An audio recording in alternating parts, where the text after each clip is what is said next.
Professor Michael Oppitz. It is a great pleasure to see you. Thank you very much for agreeing to this interview.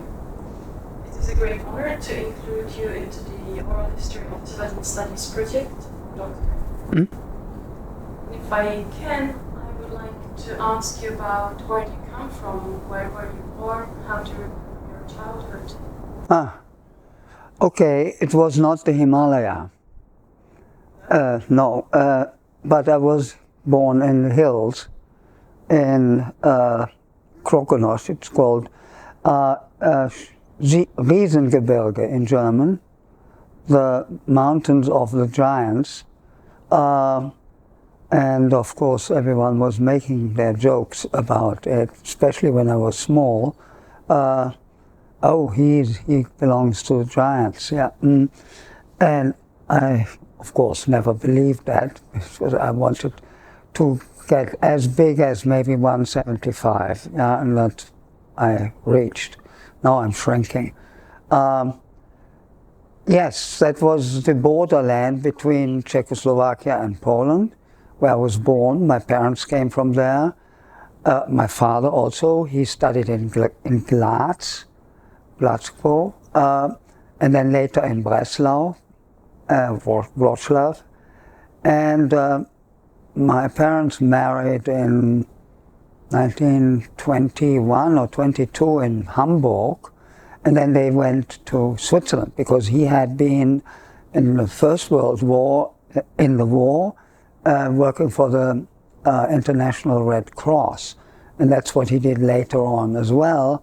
And so in the 30s, before the Nazis came, they went to Switzerland, and they lived many years in Lake Geneva, Vevey. But I was born in Silesia. My mother went in the war there to have me born as on then German soil, whatever that means. But I had no direct memories of this place, although later on, when I did a psychoanalysis in the 70s, early 70s, at one point I saw a painting, a watercolor, and it looked to me as if I knew the place. And I asked the person who had this painting, what is it? And he says, this is the Riesengebirge. So I thought, well, that must be an early memory of mine, maybe even a prenatal one. Of course, that's nonsense.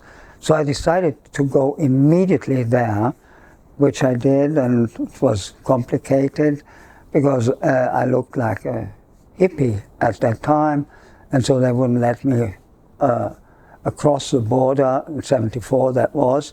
But then I saw the place again, and I had no memory whatsoever. Yeah, but of course I always am proud that I come from the hills, and you know, if you want to fictionalize your biography, which most people do anyway, then I could say these hills were the small Himalayas of my birth. Yeah, but that's all.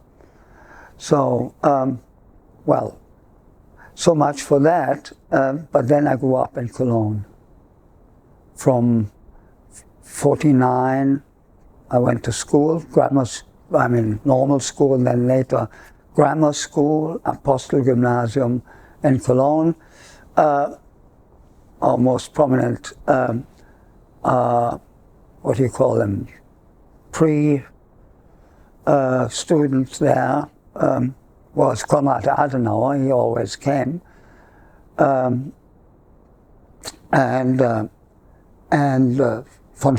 Stockhausen, the composer, he did some of his first Uraufführung, yeah, in our school. I had Latin and Greek, so classical, meaning that I wasn't good in mathematics. What was your mother's background? Your Yeah. Well, she was a housewife, as many were. She was originally she was a lute player, but when she married, she had 4 sons. 3 of my brothers are much older than I am. My oldest brother was 20 years older. My second brother was 16 years older. My youngest brother was 12 years older. So actually now they're all dead. And they dispersed in different countries. One was a long time in Siberia as a prisoner of war. Second one was lived in Milano. And third one lived in Los Angeles, in the hills, in the Hollywood Hills.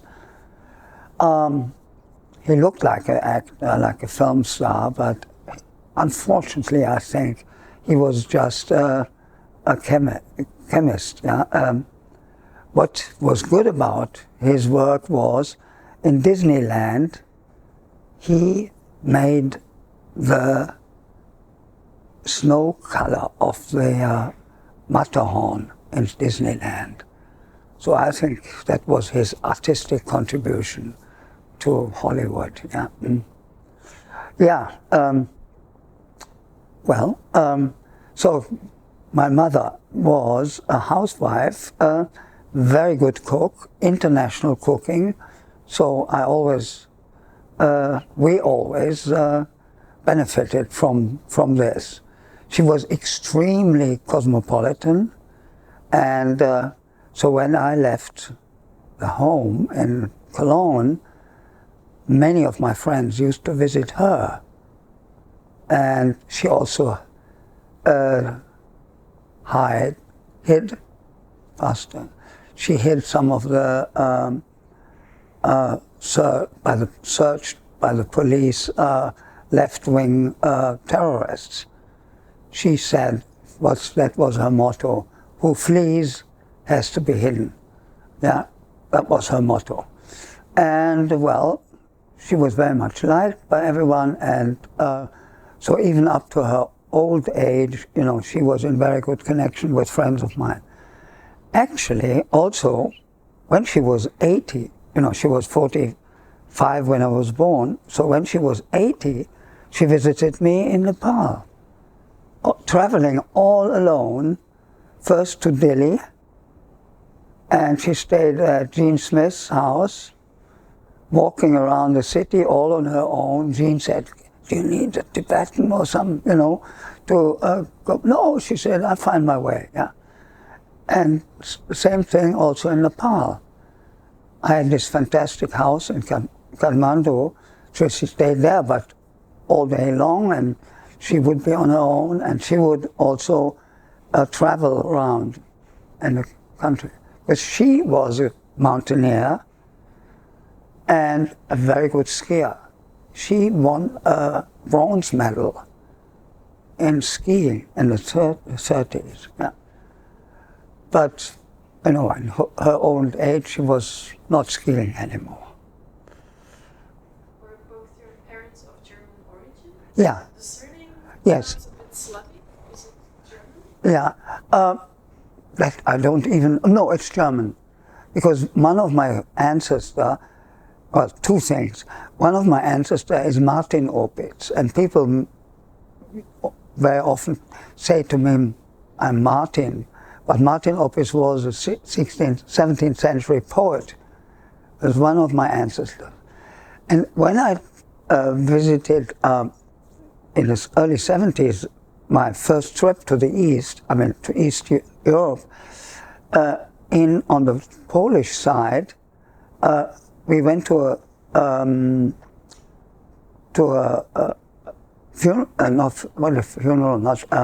graveyard, and at this graveyard there were 4 or 5 Oppitzes, all with double P, yeah, because originally they wrote them with 1 P, and then in the 17th century or 18th century there were going to be too many of them, so one arrogant, clever person added a P in order to as a sign of distinction. Yeah. So I'm belonging to a branch of distinction, Oppitz, yeah. But I wouldn't mind. With 1P would be also okay. Yeah. What kind of child you were? You know, No, what did you like to do as a child? I always like to do the things that are forbidden. Yeah. Well, as a child, the best thing was in Cologne. We lived in Cologne after the war, so the city was completely destroyed. 98% was down. There's no English city comparable to that, and so there was piles and piles of ruins everywhere, and we liked to play there. It's beautiful. You know, off and on we would find a dead person, take the golden ring off the finger and give it to a farmer who would give us a pound of butter for a golden ring, yeah? And so we would come home with butter, participating in the family resources. Yeah, so, well, also I earned my money at Eastern, also with a farmer who came in with eggs, and we had to color the eggs, yeah? And at the end of the day, we would get 2 eggs as payment. So exploitation, although I didn't feel it like that, I experienced early on, and child work, yeah. I liked that very much, yeah. So the discussion about child work that we have here in Europe, I mean, people should, you know, go to the East, go to Nepal or to India and understand a little bit better, because very often it's important to do that. Yeah. Okay, well. Some other important childhood memories? Or some well, yeah, well, I don't know. You know, of course, normally people want to tell an experience that, you know, gives a hint to the destination, right? Of course, I can make 10, 15 stories of that kind, and none of it is true, or all of them are. So I restrain from that, I gather. Yeah. Well, there was one thing I can say. When I was a boy, before I went to school, my brother had an atlas, Times Atlas. And he opened it and showed me the pages and so forth. And, and he mentioned the word Asia. That was for me Asia and Siberia, Asien und Sibirien. These were magical words for me.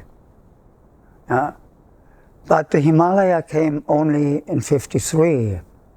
I was already 10 or so when Hillary and Tenzin came back from that trip, and we had these newsreels once a week, and there was this incredible returning trip of the two,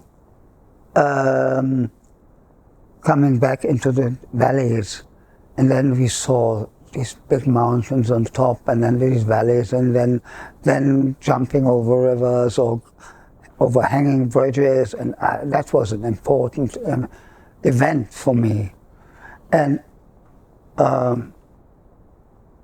exactly 12 years later, I met Hillary on the track in Nepal, in the Tutkosi River. And Tenzin I also visited later in his school, mountaineering school in Darjeeling. Yeah. How do you remember both of them when you met? Well,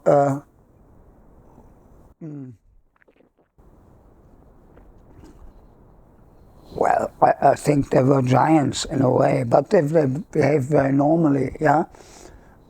Hillary I met also quite often with, in Kathmandu with, there was this guy, Joe Reinhardt.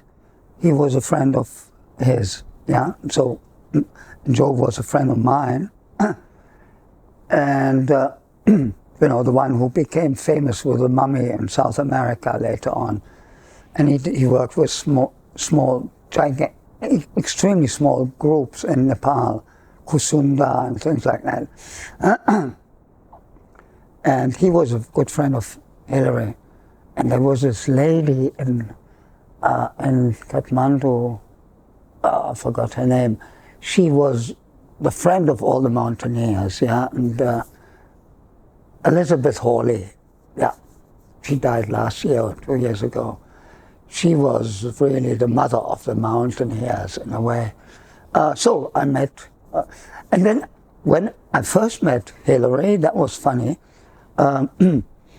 We were crossing the river. Oh, and there was this awful German anthropologist, I would not like to mention his name, but now, and he said, oh, Hillary is coming, yeah? And I said, yeah.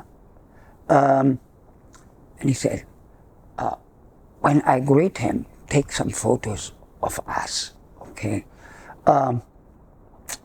So I took 1 or 2 photos of Hillary and the other German. I guess he put it up on his shelf later on. Anyway, and then he asked Hillary what his original profession was, and Hillary said, I was a beekeeper. And this German anthropologist misunderstood that nicely and said to me, you know, he was a barkeeper, yeah? So I didn't correct him. Yeah, well, and Tenzin, well, I was not getting much closer to him at all. He showed me his school and that was all. That was later. Mm-hmm. Yeah, so my early days, my school days, I don't know. Well, I was, maybe I should mention that. I was in this, well, famous school, gymnasium, and we had some really good students in my age. So some of them became artists, became intellectuals and so forth. And we stayed friends for all our lives, more or less, yeah? Although we dispersed early on. That's another thing. As we lived in the post-war Germany, my generation, I can say that most of the people that I was dealing with, or with whom I went to the nightclubs or whatever, were very critical of the generation before, yeah? If, you know, people who were perhaps Nazis or who didn't leave the country or whatever. And so, and many of our fathers had died. Mine also died when I was 11, but not in the war. That was, he had an illness. They called it manager illness, and it was actually a heart attack. That these people of my generation, we were not only a fatherless society or group of people, but also extremely critical of this silence of the parental generation. My parents were not of that kind, but still I was in this world, and that means we all wanted to leave Germany as soon as we could, either in holidays, by hitchhiking all over Europe. I did my first hitchhiking trip at the age of 12, yeah, very young. Corsica, yeah. Oh, we went to Nice and then, yeah, without tent, we slept on in the fields and the wine vineyards and things like that. Anyway, so, but also later on, after school, most of us went to America, to England, to France, to whatever, yeah? And so myself, I stayed practically after school for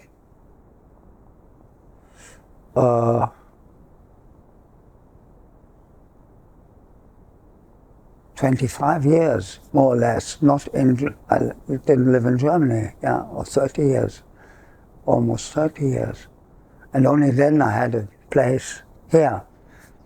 And that was more or less an accident, because I had been invited to this Wissenschaftskolleg, which is Institute of Advanced Study here in Berlin. At that time, I was the youngest customer of MVT, and I liked Berlin, and so I got a flat here. And ever since, I have one here.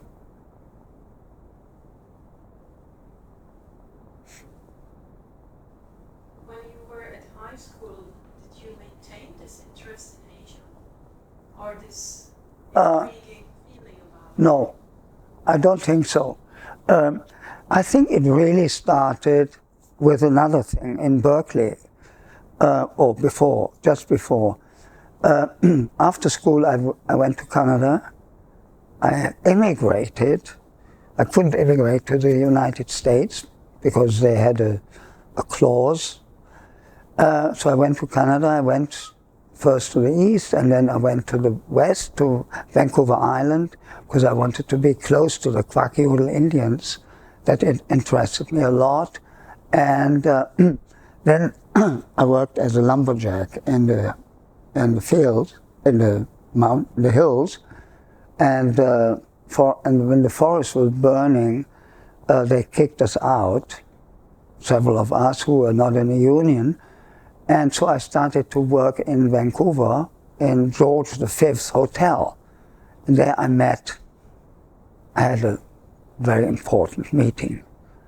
I was bringing whiskey to the rooms, and in one of the big rooms was a Chinaman with his family, and with the clinking of the whiskeys in the room that I brought, he invited me for a drink, although I was just a servant, and during our talk he suddenly said to me, "You are at the wrong place, young man." And he was Chinese, so, well, what does he mean? And then he said, "Come to Berkeley. I find you a scholarship." Just like that. And I did. So I went to Berkeley, and this man was Zhao Yuanren. Yeah. Still today, people in China take their hats off in memory of this great, short, beautifully modest man. And I learned Chinese with him. And then my interest in Asia emerged. Yeah. So, yeah, but it came rather late, so to speak. Maybe I could also say only because I couldn't go on as a lumberjack. Because, how do you remember your studies at Berkeley and being in California?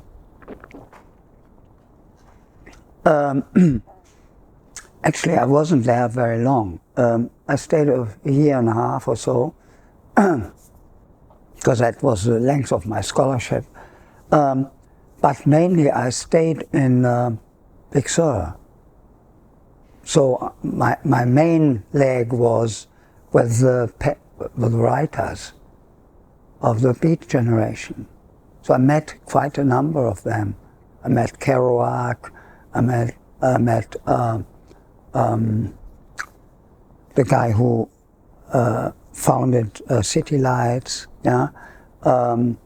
Then, well, various others. Anyway, they partly lived in the hills there. And yeah, there's a story that I like to tell about Kerouac.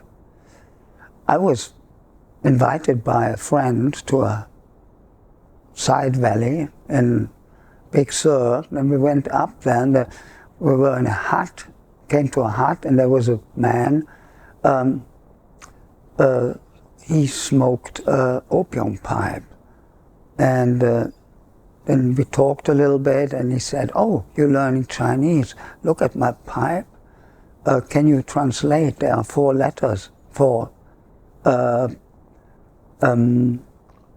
characters written on." And I could, unfortunately, I mean, maybe I knew only 100, but these 4 were among them. And he said, "Western clouds flying high." That was written on that pipe. And he said, he was enthusiastic about it. And then he called a guy dressed like a camouflage chap of the Fidel Castro type, with a ding-dong bell, and he brought his typewriter, and then he started to type something, and then the servant would bring the typewriter away, and the next morning I saw him with a red pencil, and he was correcting something that he had written, and it was a poem called "Western Clouds Flying High." So, and I think it is published, this poem. So, and it was Kerouac, Jack Kerouac, yeah. One I met was Lawrence Ferlinghetti. Yeah, he was in San Francisco. And Gary Snyder, the one-eyed guy, yeah. And so I was very much into poetry and into literature, English literature, and so, and who? Gary Snyder and Ferlinghetti. In the shop in San Francisco, yeah. Ferlinghetti just wrote an autobiography. He's 100 years old. Maybe he died this year, but he was already 100 then came, but I'm not sure. Maybe he's still alive. But he's 100 or 101 now.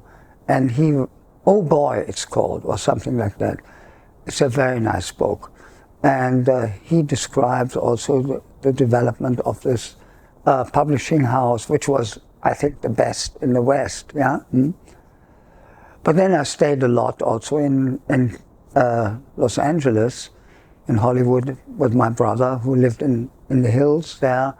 And then I used to go to Malibu a lot, you know, to the ocean. Unfortunately, I never learned surfing. Yeah? I regret that. My daughter is learning it right now. That's one of the great regrets of my life. Surfing, I never learned. Yeah. So, well, California was great, but short. Then I went to Bonn, studied in Bonn and in Cologne. Because in Bonn you could learn modern Chinese. And actually that also might be an interesting anecdote. I was thinking, because I always preferred subjects where nobody or hardly anybody was, yeah? So I looked around and there was this Mongolistic studies with Mr. Heissig in Bonn. And I came for an interview with him, and he had a dog, a boxer, in his study. And this dog was farting all the time, yeah? And I didn't like that very much. And then I said, well, how do you have other students? He said, yes, I have one more student. It wasn't Mr. Sagasta, but it was somebody else, I forgot. But I said, actually, will this dog also be in class? And he said, yes, the dog will always be there. Then I said to him, well, in that case, either the dog or me. And he said, the dog. will stay. So I never learned Mongolian. Yeah, that was a Bonn experience. Yeah, there was a sinologist, young sinologist called Ladstätter, an Austrian one, who had an Austrian pronunciation of Chinese, but very fluent. So I learned a little bit of that.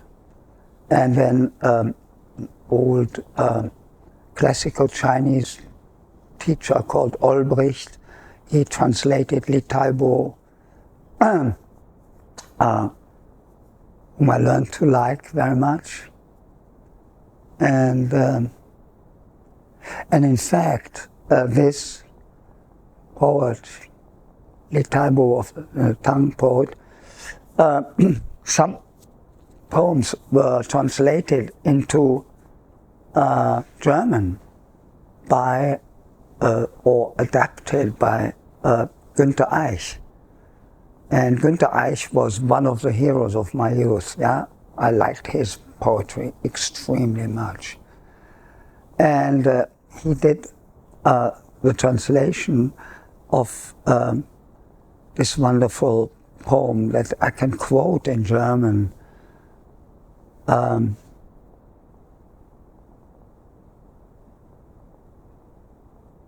Ein Schwarm von Vögeln hohen Flugs entschwunden, verwaiste Wolke, die Gemach entwich. Wir haben keinen Überdruss empfunden, einander anzusehen, der Berg und ich. Beautiful. And just a few years ago, I went to an artist meeting in southern France. Took my daughter there as well, and you know, various people, artists and art historians, were giving their speeches, and at the end, I was going to say something. I said to my daughter, "We quote this poem. Let's do this. You do 2 lines and I do 2 lines," which we did. And then one of the Chinese artists, now maybe the most important living artist in China, Chu Jie, when he heard the German, he didn't speak German, he said, "This is a Li Taibo poem." And I gave him my tablecloth and said, "Can you write it in Chinese?" And he wrote it. I have it on the wall. Now, this poem, yeah. So, yeah, and we stayed also friends. He made some incredible works, also in Tibet, actually. I don't know if you know about his work in Tibet. Yeah, Chu Jie's. I like the one he did. You know, there was, you know, in the 19th century there was this Indian spy who came in as a cartographer, and he had learned to walk 1 meter walks, one step to the next. And he had made a prayer, you call it,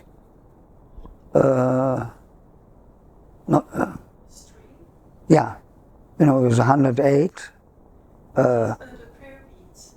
Yeah, the bead, yeah. And he had 100 only. And he measured the whole of central China and turned it into maps, yeah? And Chu Jie was so fascinated by this that he did the same thing when he did a trip through central Tibet, but he made he put his legs in chains and 1 meter long. So where every step was a chained up walk. And it was a kind of conceptual piece of art. I liked that immensely, yeah? For a Chinese Han in Tibet Of course, there the Chinese didn't understand what he was doing, but he did it. Following the Indian spies. Yeah, exactly, yeah. So, and then later, you know, when I went to Nepal, 65, 4th of February 1965, I left. And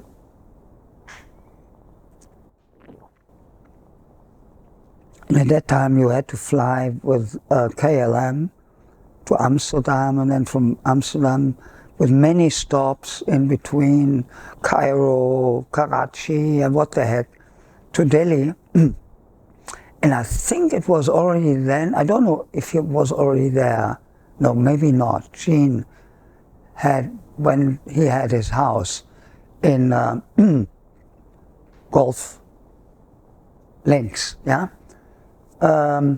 Maybe it was then or only later, I don't remember, but anyway. And then when I had to fly from there to Patna, and from Patna, either by bus or by plane to Kathmandu, yeah, that was in 65. And well, at that time, I worked with a Sherpa. So I was 22 or so, happy to leave the university because I never warmed myself up with universities. I can say that.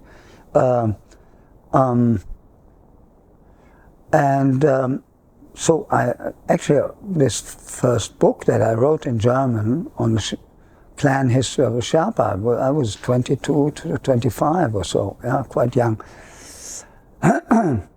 But there weren't many people in those days doing research. In 65, there was, I think Sandy MacDonald had been there, the Führer had been there, then Nick, I think, had come, Nick Allen had been there, and then this guy Rex Jones, who has been forgotten a little bit, he went to the Rye people, and Chuck McDougall. Corneille Jest. Huh? Corneille Jest. And Jest also, Corneille also, yeah, right. And my closest friend was Chuck, because he had left anthropology by then. You know, he had worked with the Zhuang on sexual joking, very interesting stuff, and then on the Kiranti people, the Kulung, a book that people forced him to write, yeah, later on, which he did. But in 65, he was sitting in the hills there in Far East, and I went to see him. And it was great. And we stayed friends after.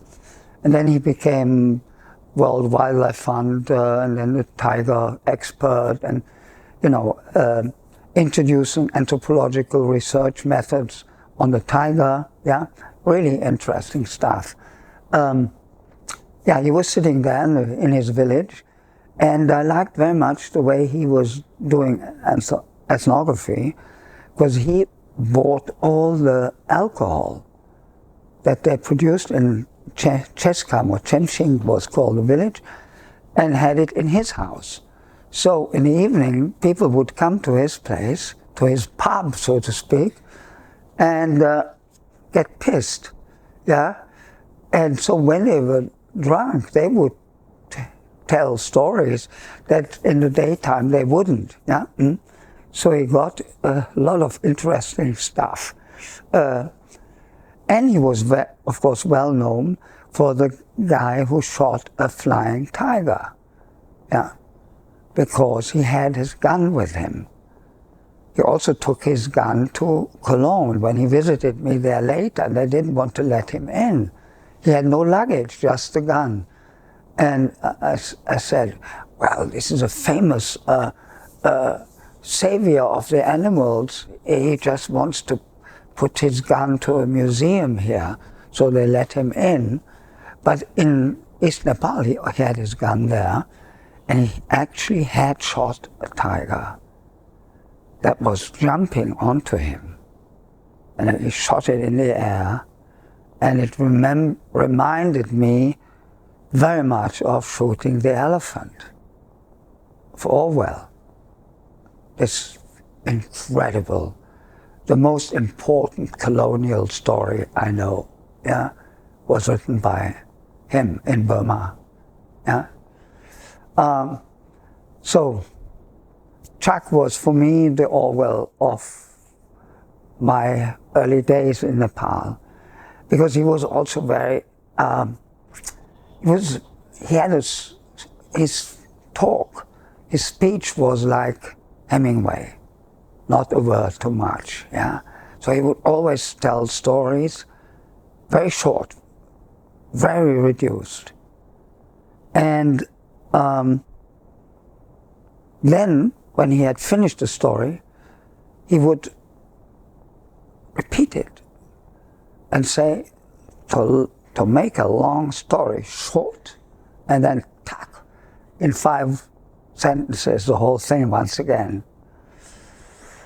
Which reminded me actually much later, many, many years later, of the Dalai Lama.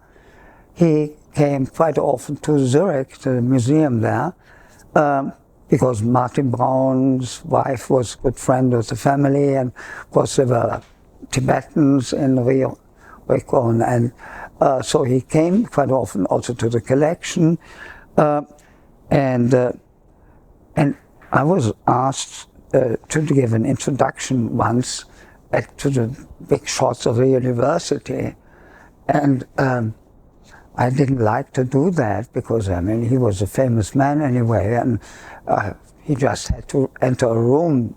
He didn't have to introduce. So I introduced him, and I said about three sentences, and then the Dalai Lama said loud, "Oh, very short." So that was that, yeah. And then Martin also had an exhibition later at one point, to which he attended also, I think about Western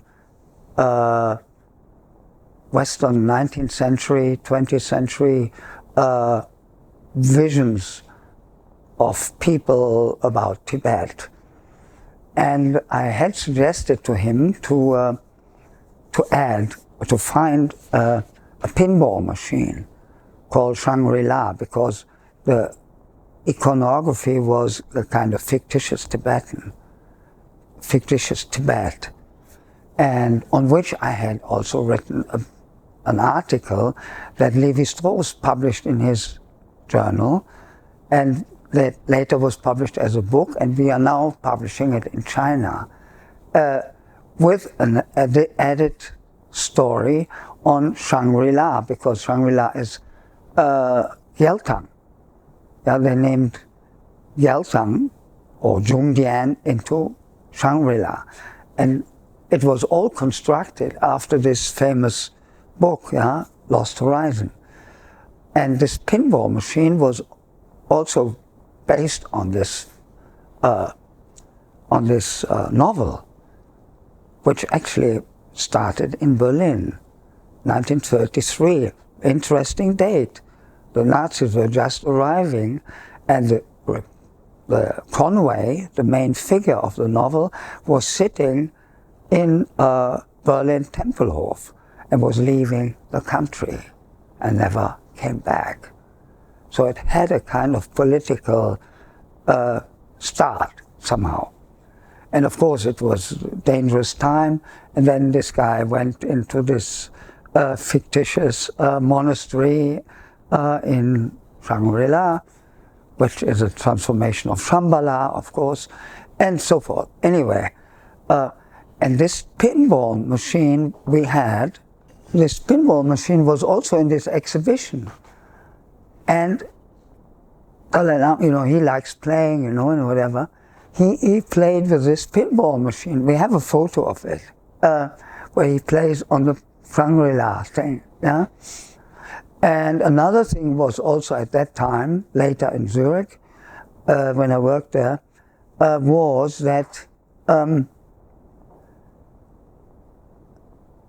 think the first time, or one of the first time I first met him, I thought, what can I give him? I would like to, because I knew he would give a kata.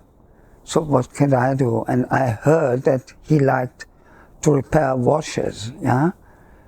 So I found a beautiful Art Deco watch, half circle, beautiful piece. I mean, my heart was bleeding that I gave it away to him. But then I had this idea, and I said to Dalai Lama, I know you like to repair watches. This one is kaput. Can you repair it? And I said, oh, I will try, you know. And then, if you succeed in repairing it, you must give it back to me. He said, oh, that's an interesting way of giving a gift. Yeah, yeah. Yes. But you asked me some questions about earlier days, perhaps. While speaking about the Dalai Lama in Zurich, how do you remember his visits? Well, he was a star, you know, and he knew it. And he played it very nicely, yeah. Wherever, you know, wherever I saw him, you know, he played it amazingly. For instance, his first visit to Mongolia, I was also there, and Richard Gere was there, sitting there playing the holy actor, you know. I had to laugh my head off, but anyway, he kept a good friend of the Dalai Lama, and it was useful maybe, or whatever. So he was always easy going, yeah, like many of the lamas, you know. But my real great connection was Tulsi Rinpoche. That was a lifelong friendship also. And I met him in '65. He was not, the monastery was not built yet. He had left Rongbuk, crossed over the Nangpala, and was living in a tent. So, Tulsi Rinpoche. There's also a real nice story about it. I think, I'm not certain, but he was living high up, called Sengepuk, over 4,000 meters high, in a Tibetan tent, and it was cold, although it was summer, and I was walking up there with one friend of mine, German friend, and went up there, and he was very, very kind and very friendly. And we stayed there 2 nights or so in another tent. And he, like the Dalai Lama, he was very much interested in technical things. And I had a altimeter, very good, beautiful piece, German made. And I took it out in order to see how high we were, and he saw it and he said, what is it? And I showed him how it works, and I saw in his eyes that he liked to have it, yeah? So I gave it to him in a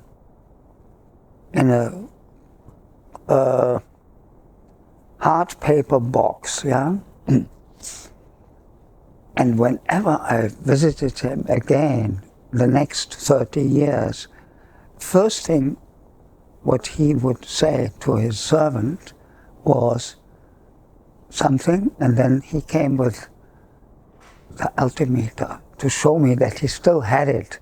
It was still in this hard paper coverage, yeah? This very first trip, walk up the hill was important for me in several ways. First of all, Tujik Rinpoche made a number of connections to me in other parts of Solukhumbu for history texts for the history of migration, Sherpa migration. One being this quite well-known text, Rui, about their migration from Kham to Nepal, and then several others. He may help me, or his name, so to speak, helped me to get into contact with these people there. So that was very elementary. Well, also because he had this kind of tenderness. And although he had this enormous knowledge, he never showed it. And after I gave him my altimeter, he came up with an enormous gift, which I also still keep. And it is a Norgay print, early print of the 100,000 songs of Milarepa. Well, it's a fetish piece of mine in my possessions. I still have it. And he did, like, he was always very generous. And I must mention also in this context the other great Tibetan I met in that time. In 65, end of 65, I went to Darjeeling, or was it Kalimpong, and I met Dujum Rinpoche. And I was extremely impressed by him. He had this incredibly poetic presence, like I've never seen before and after. And also very worldly. He was married, he had 2 daughters with whom I used to go to the cinema. And he was just finishing his history of the Nyingmapa. And he gave me also, it was just coming out, still wet, so to speak, the Tibetan version, which I think was published in Kalimpong or Darjeeling, I don't remember now exactly, either place. Thank you. And also I keep this edition. And of course, then we talked a lot about, and he helped me in a way to make connections between the small history of the Sherpa with the big history of the Nyingmapa. Because there were a few names that were in both, appeared in both. So I could pinpoint a date through his historiographical writing, crossing with that what I was going to write, So that was a very useful encounter and also. And was it then? No, that was later. Later, when he lived in Kathmandu, I visited him several times also. And at one point, he had this American nun. I forgot her name. And then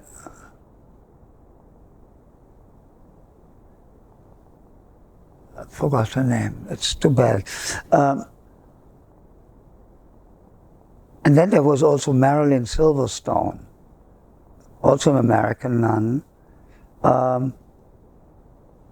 She did some translations as far as I remember. She had been a photographer and became a Tibetan nun. But that was another one. And the one that I was thinking of went with him to to France to start this monastery in the Dordogne. Maybe you can help me, I forgot her name. She had also a Tibetan name, this other nun. I never met her again, but anyway, it'd be good to find out who she was. I was impressed by her because she was a really very nice person. So was Marilyn. She came to my house in Kathmandu later because she had a sweet tooth, yeah. So she liked to come for cakes and chocolate. Do you want some more tea? And so I drifted off. But you know, some of these great Tibetans, and then of course at Jean's house, you could always meet the big shots, yeah? There I met Tenzin Rinpoche for the first time, who was also, I mean, for me, there's three. Tulsi Rinpoche, Dudjom Rinpoche, and Tenzin Rinpoche. And not the Sakyapa, who I didn't like at all. Yeah? I met him in Ladakh in the first year when they opened, and he was coming in like a prince, you know. Everyone was on the floor, and then he said to me, these poor people, they don't know what they are doing. Yeah, they were admiring him. Oh, you know. Well, he was traveling with two American ladies. Well, anyway, it's okay. And on this trip, I met Michael Arras. Because he and Sue went, I mean, I knew them already from Oxford, because I'd been quite often in Oxford, because my girlfriend of that time, Charlotte Hardman, whom you should interview as well, maybe, because she was close to the Führer, yeah? I mean, he was trying to be close to her, let's put it this way. Yeah.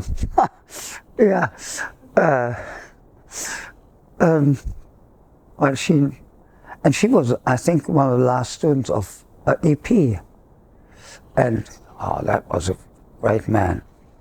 There. Yes. He liked, now the story comes to a circle, he knew German, and he liked German poetry, and we were exchanging German poetry. Among them, Günther Eich. And the Li Taibo poem he knew also quite well, yeah? So, yeah.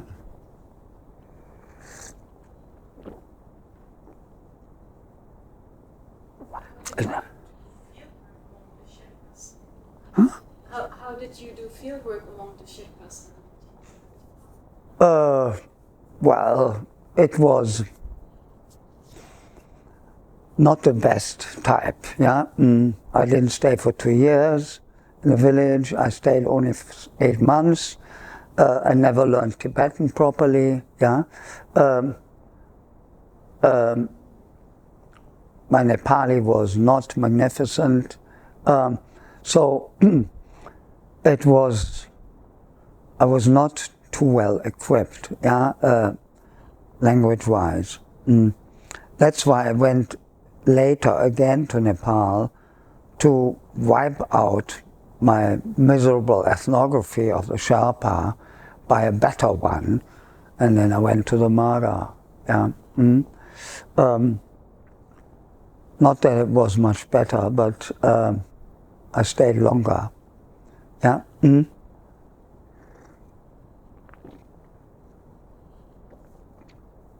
But I must say, maybe for the fact that the Sherpa book, it was written with enthusiasm, and I was quite interested, in all kinds of things, and I've been in the area a lot. I walked everything up and down, left and right, and I helped also Erwin Schneider with the map, yeah, because he couldn't hear the names, yeah, so I wrote down a number of names which he used then for the maps. And my Sherpa book is also a map by him, which we did together actually, about the clan history and the clan movement into Sherpa country. No matter how bad this book was, it got good reviews. Stein was very pleased by it, whom I met in '68 or so in Paris. And he was extremely friendly to me, and I liked him a lot. He was a German Jew, didn't want to speak German, only with me. He then, after a while, he discovered that I was not a post-Nazi boy, yeah. So he loved speaking German. And same experience I had in London in the early 70s, in Golders Green or Hampstead Heath, where I lived sometime. All these Jewish people who had run away from the Nazis, they spoke, among themselves they spoke German. But when they saw a German coming there who was not Jewish, they would speak English. Only after some time, after you had shown that you are clean, yeah, they would love to speak German. And then it was interesting because my German is slightly Rhinelandish, and they usually spoke Frankfurt dialect of the 30s, and that was already 30 years, 40 years later. So the language had changed. So for me it was very fascinating to hear this German, and for them it was fascinating to hear the German of a generation later, of a left-wing asshole, yeah, like me, yeah, right? So I always had really very good connection with these fled Jewish people, and one of them was Stein. And our relationship was really good, so much that he invited me not only to his house in outside of Paris, where I also met his wife, very elegant lady, yeah. I think a Vietnamese lady with, cut up dress, up to the leg, and smoking cigarettes with a long cigarette holder, like that, and then this arch philologist, yeah, next to her, yeah. He asked me actually to do a translation into German of his La Civilisation Tibetaine, the edition of 1962, that came out at de Noël, yeah? I had to refuse because I felt my French was totally insufficient. And then he had it done by someone else, yeah? And then had 72 another edition, I think, in French, and then also one in English. And he invited me also to his house in Vaucluse. He had a house in Vaucluse where the Marquis de Sade had his castle. His house was 500 meters from the crazy sex master, yeah, of the 18th century, yeah. Great writer, yeah. I liked him immensely.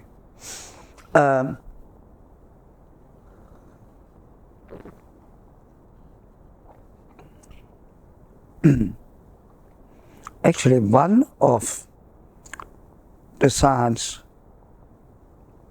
texts I used in my book on structural anthropology. There's a chapter in which I introduce the forerunners of a matrilateral cross-cousin marriage.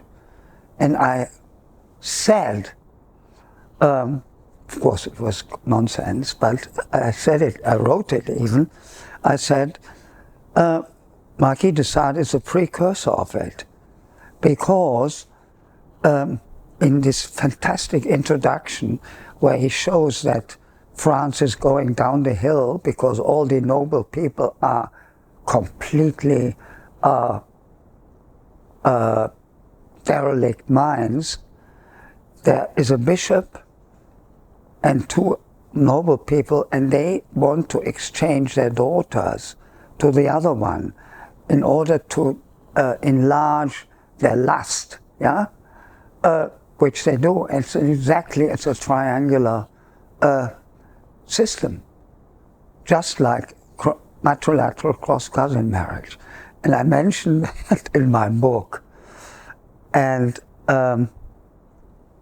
Sir Raymond Firth, who wrote a review of this book, he said, well, the book is well connected, making alliteration somehow to my notwendige Beziehungen. So he said, well connected, it was the title of his review. But then he said, well, the author may have gone a little bit into the imagination when he brought in the Marquis de Sade. Yeah? But my first physical kind of connection with the Marquis de Sade was his castle in France, 500 meters away from Rolf-Stein's house. Yeah.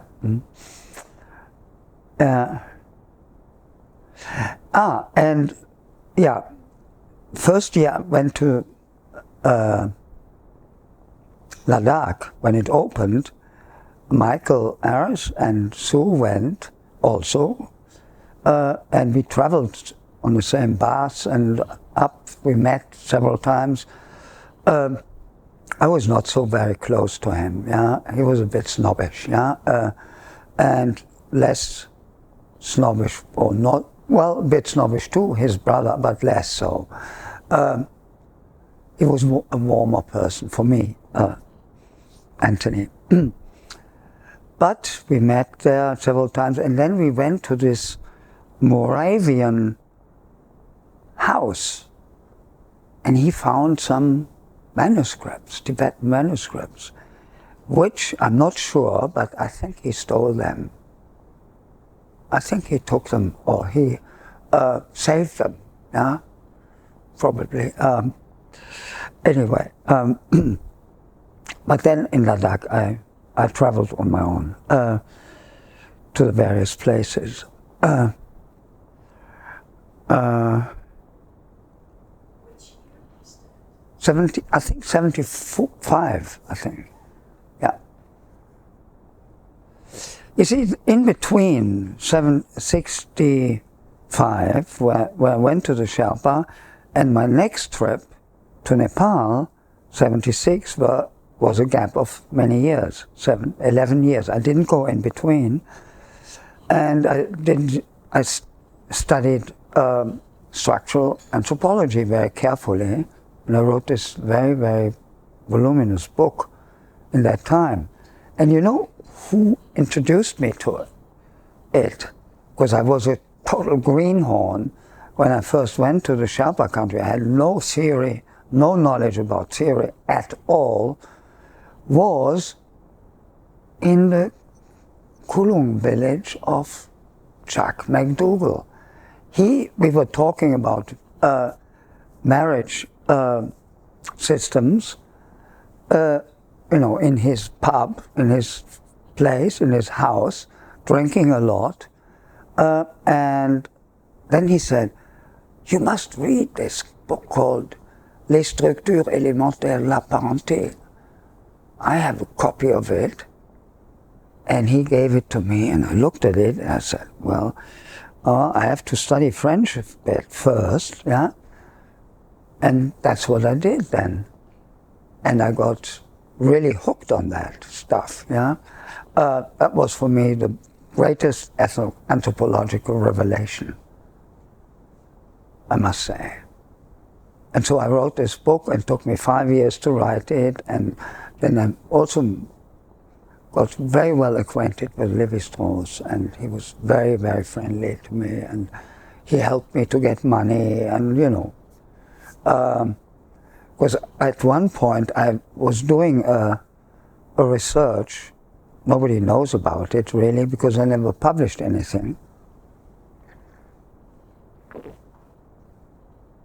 which was to do a study on pictorial exoticism. Yeah? That is, how would discoverers of the 16th, 17th, 18th and 19th centuries, and also even photographers of the 20th century, make their pictorial visions of foreign peoples. And my idea was that, my original idea was that exoticism is not a reality, it is made by the minds of the people who write about them or who paint them, because they bring their style with them. And their style, they put over, like a coat, over the top of these indigenous peoples, which I found very interesting. But then I had, at one point I thought, it's nonsense what I'm doing. In fact, these people were doing their humble best to describe as well as they could what they saw. But many hadn't seen anything. They had only heard about it. But that was also interesting. How did they transform statements, sentences, chapters written about, say, the Tupinamba Indians? How did they change that into paintings? Yeah? I think it still is an interesting topic. I never touched it again later, but Lévi-Strauss helped me to get a very good scholarship. You know, I could live on that for several years, for 4 or 5 years. Yeah, because I hated academia. I did my doctorate, you know, with my second book, which was on the structural notwendige Beziehungen, yeah, which I did with a sociologist, René König, who's the great sociologist in Germany, also who had been away in the 30s, 40s, and then he was a very strong anti-Nazi and, you know, whatever. And I liked him a lot, yeah. And I went to him and I said, you know, I don't want to do my book here with a German anthropologist. Would you like to take it up? I said to him before I wrote it, and he said, yes, come when it's done. So 5 years later I went, and his doors were always open, and he said, you bring me your thesis. I said, yes, here it is. And he said, okay, come back in 3 weeks, I will read it. Then 3 weeks later, I knocked at the open door again. He said, well, I've read it. I must give you some very hard criticism. On page 272, there's a comma mistake. And in the bibliography, I miss an article that I wrote on Durkheim. Why didn't you put it in? And I said, well, sorry, I have not read it. And he said, but otherwise, well, it's the best doctorate I've ever had. So let's publish it. And I said, well, sorry, I already have a publisher. actually I had two, because at that time, 74, 70, everyone was interested in structuralism in Germany, at least. I mean, in France it had passed through already a little bit. In England, not yet, really, because there was a big blockade by Leach, yeah, not to forget. He hated Lévi-Strauss and wrote this vicious book on Lévi-Strauss, this booklet. So anyway, let's not talk about Leach. So this was hot stuff at that time. So I had two publishers, and I played one against the other. One was Zurich, and the other was Hansa. Both wanted it, and I pushed the author's fee up a little bit, and they gave me. I said, finally, it was Zurich, and I said, well, what you give me, give it to me in 100 notes, yeah? So I was there with Charlotte Hartman. We went to the publisher, and I got 10,000 D-mark at that time. It was an enormous amount of money. So it was this much. Couldn't even pocket it properly, and 100 notes. And we spent, I think, 5,000 or 6,000 on our way back to Cologne. Yeah. Staying in the most expensive hotels, drinking the best wines, and so forth. It was wonderful. Yeah. So that money was gone soon.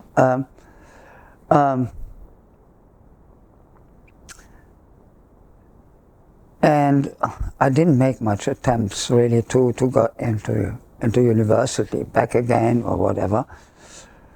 And then many years later I did a habilitation also with a book, but it was a book I was doing anyway. Yeah? So I said, why not do it?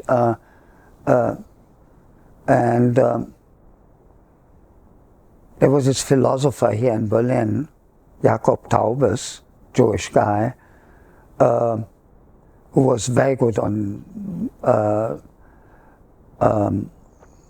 Jewish history and religious history. He said, you must come to, once you will be too old, and then how do you make your money? Go into the institution, you can do what you like, you know.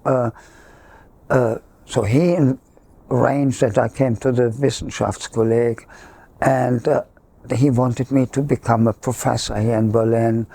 I failed completely because they didn't want people like me, freaks. So I went to Texas for a year, and they wanted me to stay. They founded a new school there for interdisciplinary studies. And I met Cage there, yeah, and Pauline Oliveros, one of the great American composers. So I went there for a year, made good money, and then I left. I couldn't. Texas was too exotic for me, too crazy, too. It wasn't. The jazz scene, the blues scene, I liked very much, but otherwise, no. So I came back to Europe, and that's when I started to get a flat here in Berlin. And that was also a lucky situation. I was sitting in Paris at a party, and there was this friend of mine, Luc Bondy, who was a theater man, very good theater man. And he said, I have a girlfriend here in Paris. I think I want to work here in Paris now. And so I will give up my flat in Berlin. I said, can you draw me how it looks like? And so he drew it on the paper. I said, okay, I'll take it. I took it and I kept it for 20 years. So, very nice place. He's dead. Yeah, he did most incredible theater plays in Berlin, here at the Schaubühne, and then in the Odeon in Paris, and in Vienna. He was, I think, one of the real great theater men, yeah, of my generation. Handke, most fantastic Handke pieces. Yeah. Anyway, so I'm not talking much about anthropologists, as I notice, yeah, but that's reflects to a certain degree my life, because I was much more with artists than with anthropologists. But there were also anthropologists I liked, of my generation, and older generation. Yeah. But maybe you ask me some questions that are closer to what you want to know. So you mentioned Lévi-Strauss. Yeah. Could you say more about your relation to him or your interactions with him? Yeah. Well, the beginning was when I was starting my book. 68 or 69, I started to work seriously on this book. And so I went to him to see him in Paris, and he was extremely helpful. He was already at the Collège de France, 61, I think. He started at the Collège de France, quite late, yeah. I mean, yeah, he had problems with his career also, you know, in France when he came back. And he was very bitter about intelligentsia, yeah. But now there is this wonderful book of Lévi-Strauss and his times by Emmanuelle Loyer. She wrote it in French. I think it is in English already. It's a masterpiece of the intellectual atmosphere in New York and in Paris in Lévi-Strauss's time. Yeah, it's a great book. So you can read much about that there. So I visited him there at the Collège de France, and first time I went there, actually, I called him up, and he said to me, "When do you have time?" Me, as a young nobody, was asked by the greatest living anthropologist, "When do you have time?" So we agreed upon a time that I visited him, and in those days still, also in England it was like that. You would, when you had a meeting with a big professor, he would offer you a drink. Yeah, with Führer Heimeldorf, my first drink was a sherry, yeah, in his office. With Lévi-Strauss, it was a cigar, a Havana, yeah. I didn't like Havanas at all, but I smoked it because, you know, he had offered it to me, yeah. So he didn't smoke, but he had these good cigars there, yeah. Then he showed me the, what was it called? What was it called? He had this huge archive of all the knowledge of anthropology on, you know, on paper, written on, you know, human relations area files, it was called. Yeah. And he was so proud about it. He showed me around for hours and hours. And later, when I became a director in the museum in Zurich, the first thing was I bought the human relations area files. Yeah. Then it was later they digitalized it, and then it was obsolete. Yeah. Well, that was later, in the 90s. Yeah. But that was a source, big source, and he liked that very much. And well, he supported me very much with my writing my book and gave me his articles, unknown articles. Just now, 2 weeks ago, they published a book of his early articles called Anthropologie structurale zéro. Good title. There were articles he wrote between 41 and 49 before Les Structures was published. And I knew all these articles partly to him, yeah, which were published partly in American journals, which nobody knew. Who knows VVV? It was a surrealist journal, artist journal, yeah. Nobody knows that. But I learned about this existence of this through Lévi-Strauss, yeah. And so I read also other articles on artists, by artists, and then he showed me also some of his collection. Then later on, in the Musée de l'Homme, they did an exhibition in his honor, I think for his 80th birthday, yeah, 89, Les Deux Amériques de Claude Lévi-Strauss, and there he showed something I treasure very much. His father was a painter, an artist, and he had taken him to Sao Paulo because he had hired a house there, and so his father was staying with him, and then he gave him the penis sheaths that he had collected from the various tribes, which Lévi-Strauss had called étui pénien, and called them as kind of clan markers, yeah? And his father had painted them, I think 30 or 40 of them. And they, for the very first time, were shown in 89 in this show. Never again, never before and never again.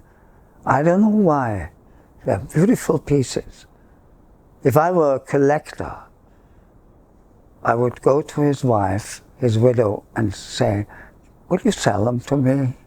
But I'm not a collector, yeah? Mm. Although I have some grants, yeah? Mm. I won't. Yeah, so, and then I gave Lévi-Strauss also some of the avant-garde journal called Interfunktionen, number 5 and number 7, number 9, and so I gave them to him to see what he would think of these new artists with whom I had very close connections. And he was interested, but I think at that time he was already out of avant-garde, yeah?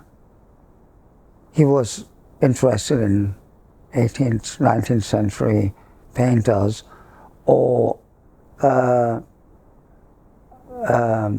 Madame Albus, on whom he wrote an article, because she did these wonderful naturalistic drawings, like 16th, 17th century drawings, you know. He was already into that.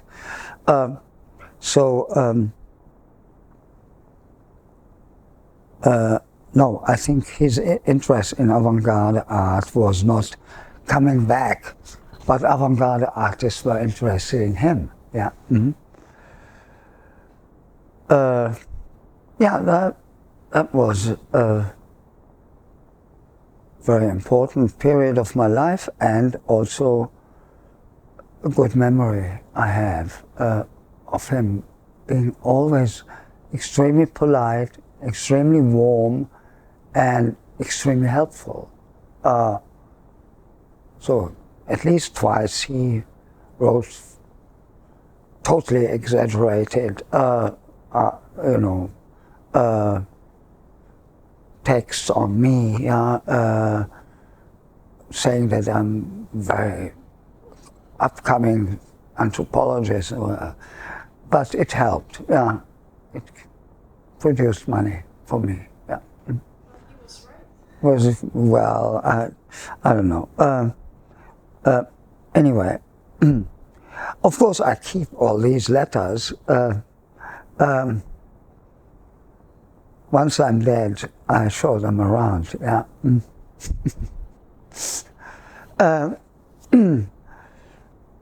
So I was in good company in France. Rolf Stein, Claude Lévi-Strauss. Yeah. Did you have classes with them? Yes, I went to several of his classes. I went to one long class that Stein gave on the Purpu. Yeah, I went through the whole thing. Yeah. Also, again, I mean, this meticulous, detailed. It was on an object, but it was philology of first top quality. Yeah. And with Lévi-Strauss, I also went to several of his things, and then with Roman Jakobson, these famous lessons he gave in Paris, Si le son, sur le son et le sens. Yeah, I mean, already the title is amazing. Yeah, which he did on painter poets, on sound in poetry, on Rousseau Le Douanier, and I mean, and then also this one thing he did with Lévi-Strauss himself on the cat, on the Les Chats by Baudelaire.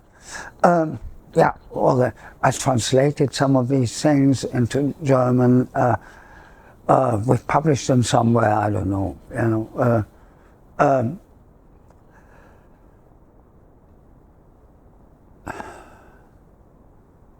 Yeah, that Jakobson was also extraordinary. Extraordinary. Also, an anecdote I can tell you. It was in the Collège de France. He was doing one of these lectures, and as he knew poetry in 6 or 7 languages by heart, he had it all. He could bring it out like that in 6 or 7 languages.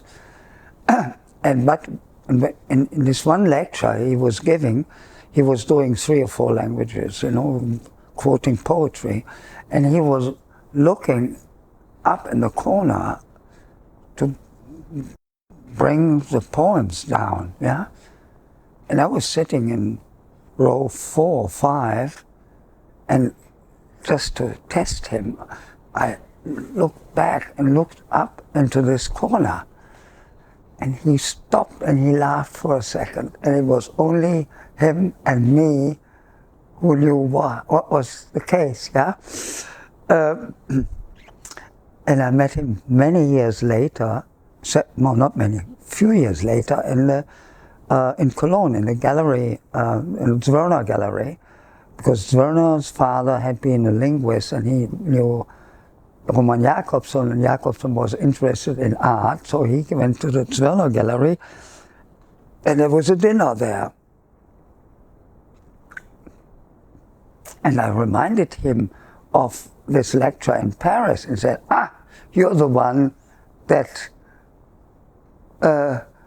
made me stop.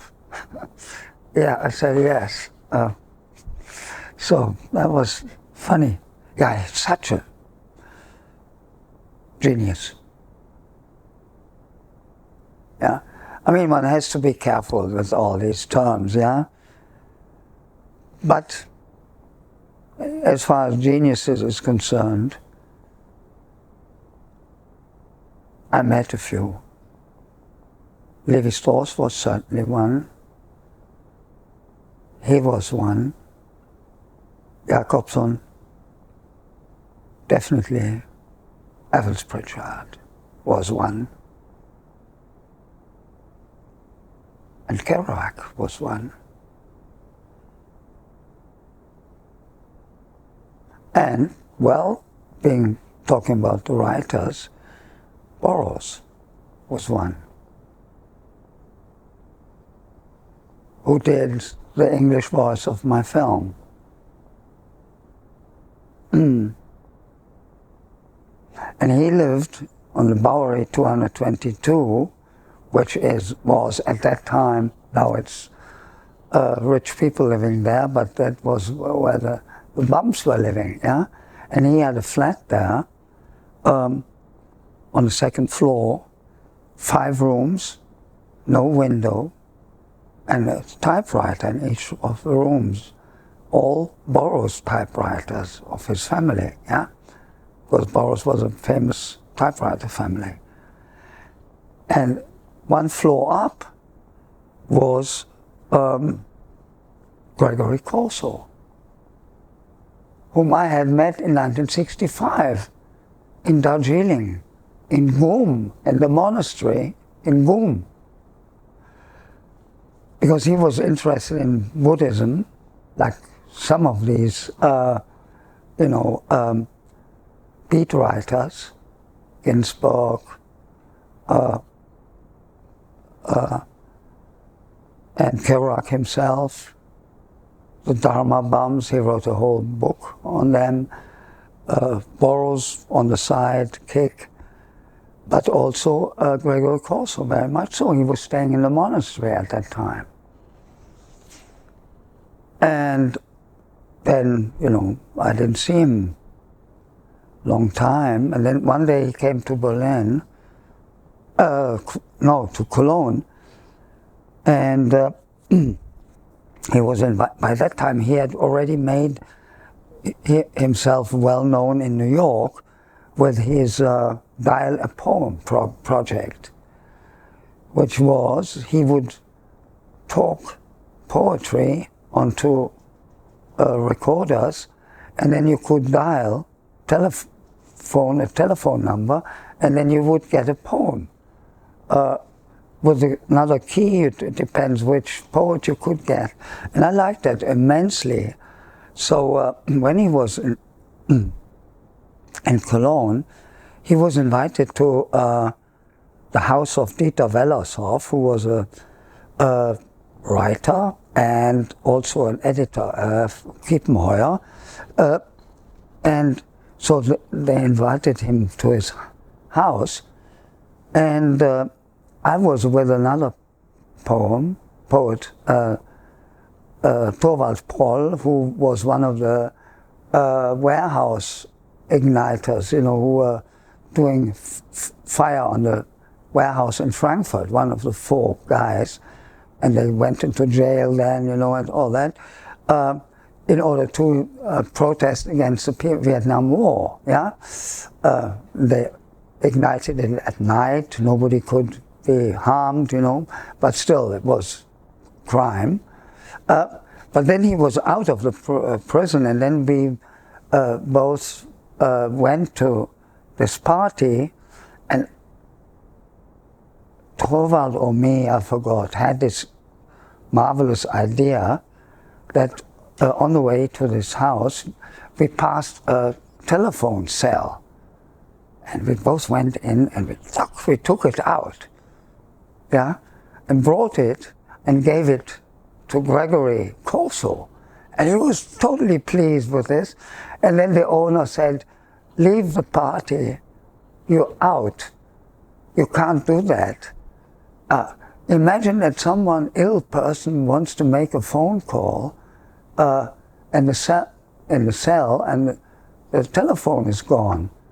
And I said only, I think in this part of town, nobody ever uses this, because everyone has 3 or 4 telephones in their wealthy people's home, like you, Mr. Wellershoff. Yeah? Anyway, Koso went with us, and we all went, all three. We left and went to a pub somewhere. Yeah. Yeah. So people come and leave, and the Himalayas were, you know, then in the 65, not very much frequented, but then later on, when I went again in 76, it started. More and more anthropologists were coming. Until then they were saying, you know, this is the 44th tribe of Nepal. Yeah? I would say there were 100, or maybe more. Yeah?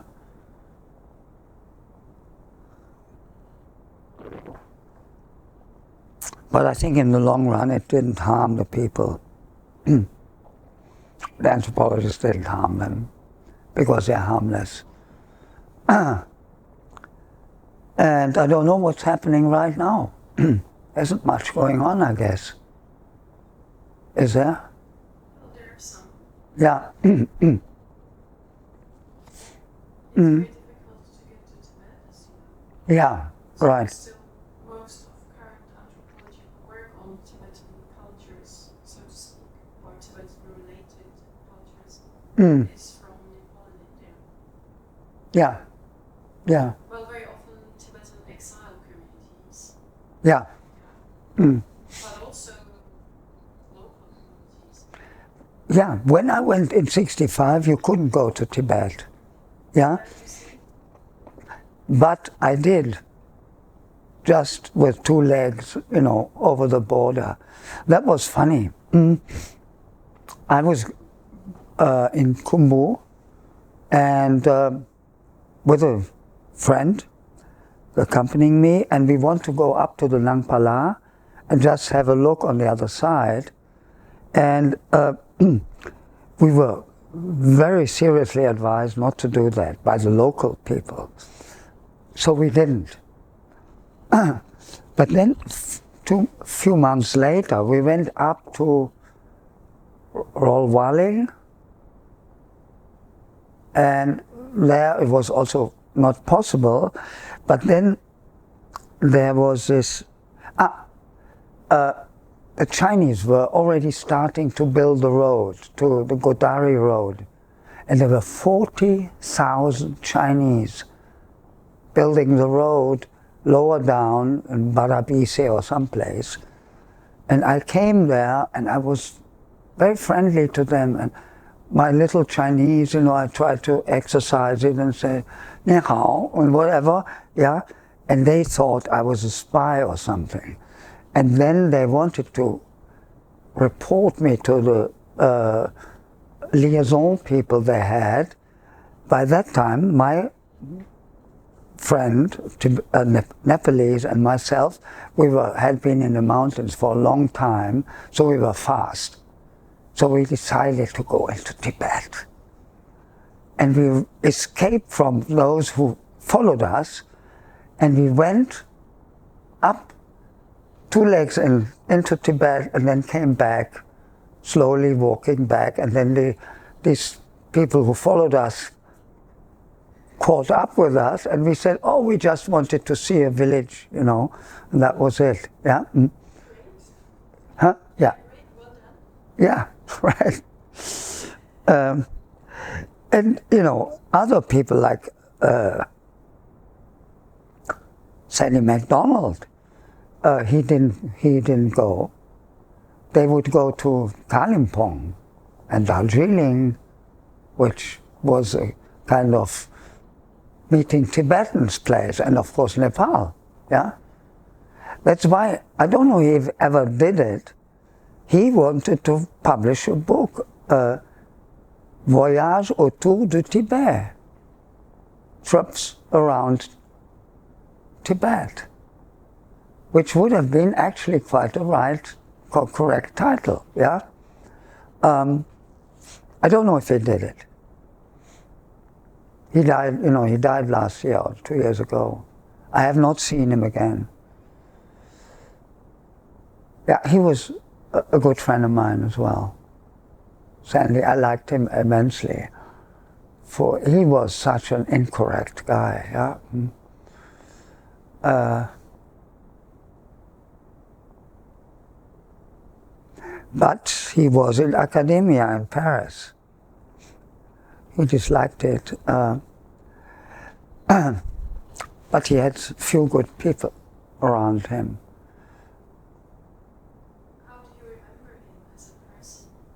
Oh, very cynical, very sarcastic, very negative, and laughing his head off everything. Yeah, I got on very well with him, and when he was in Kathmandu, you know, he started or was working with Kuloi on this journal, Kailash, of which I was also the editor for a little while. And then Charles became the editor. I don't know what happened with it, but at the beginning it was quite a good, well done journal, you know. And Sandy was into it, and Kuloi, of course. I think it's a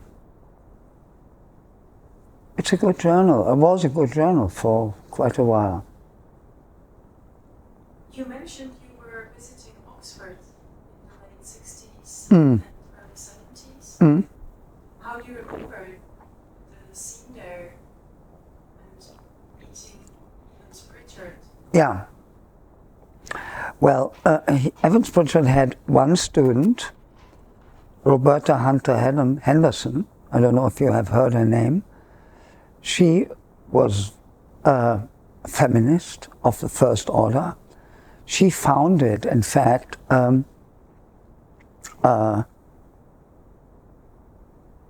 journal called Spare Rib. Great title. And she was with a few other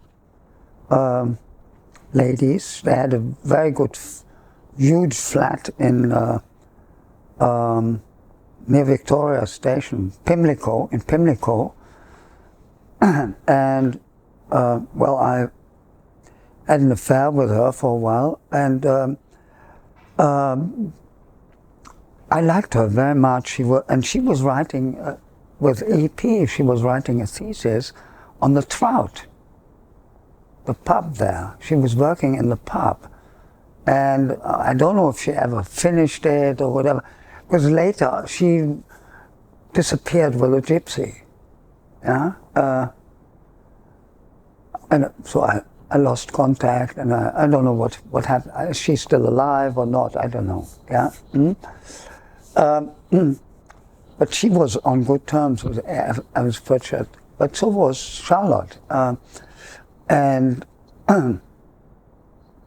so we would go to his place a few times. I can't say too often, but maybe 5 or 6 times I was in his house. His wife had already died, and he also died in his home, actually in his, as far as I know, in his bathroom. He drowned, she drowned, had drowned, that's what I heard. Yeah, such an important person, I think. And he was, I mean, very critical of everyone. He was playing with his students in the pub.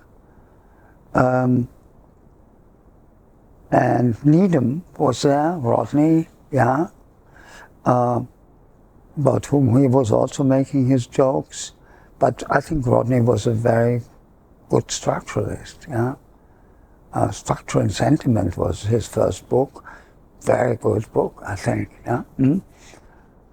But he was also after Charlotte. Well, several were. And, well, I mean,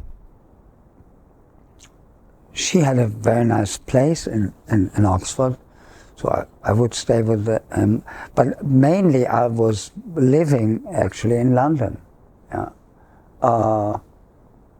in Kentish Town at some point, because also there was a friend of mine, a Belgian artist, Marcel Brotas, who was living there, and we saw each other very often. And Charlotte became the English teacher of Marcel Brotas' daughter, Marie Puck. And after his death, he died in '76. We went to his funeral, Charlotte and me, in Brussels. And the next day we flew to Nepal.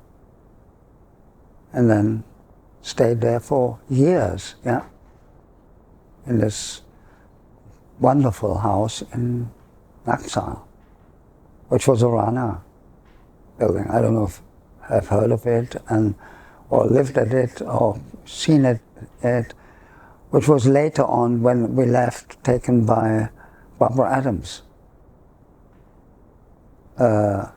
until she died. I don't know if it's still standing. There's a beautiful house, empty, 12 rooms, just a few beds here and there, Carrara floors in the large room. I had a small but nice library of European literature and some anthropology as well. Bruce Chatwin came to stay, and he wanted to have it for himself when I decided to go back to Europe. So he wanted to swap, but it didn't happen in the end. 83 or 84, before he became ill. And you know, this place between 76 and 83 in Naxal, our place was really a center in a way, because many people came, stayed there, or we had our parties in this place, and yeah.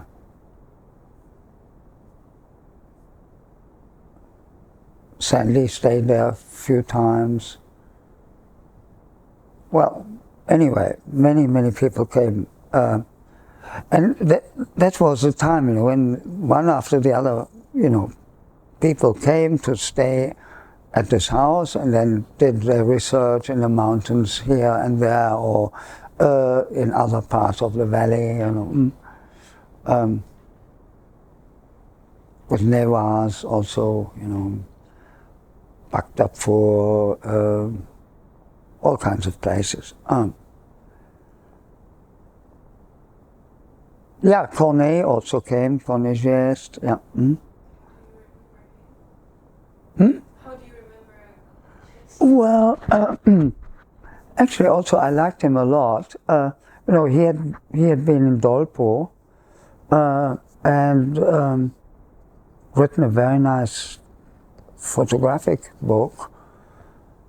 And then he went back to Paris, to Meudon, I think, or where it was. They had an institute there.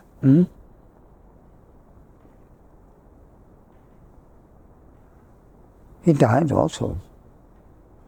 I liked very much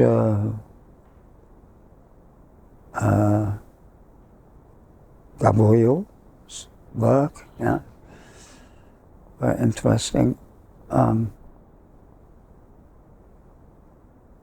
And then this lady of Mireille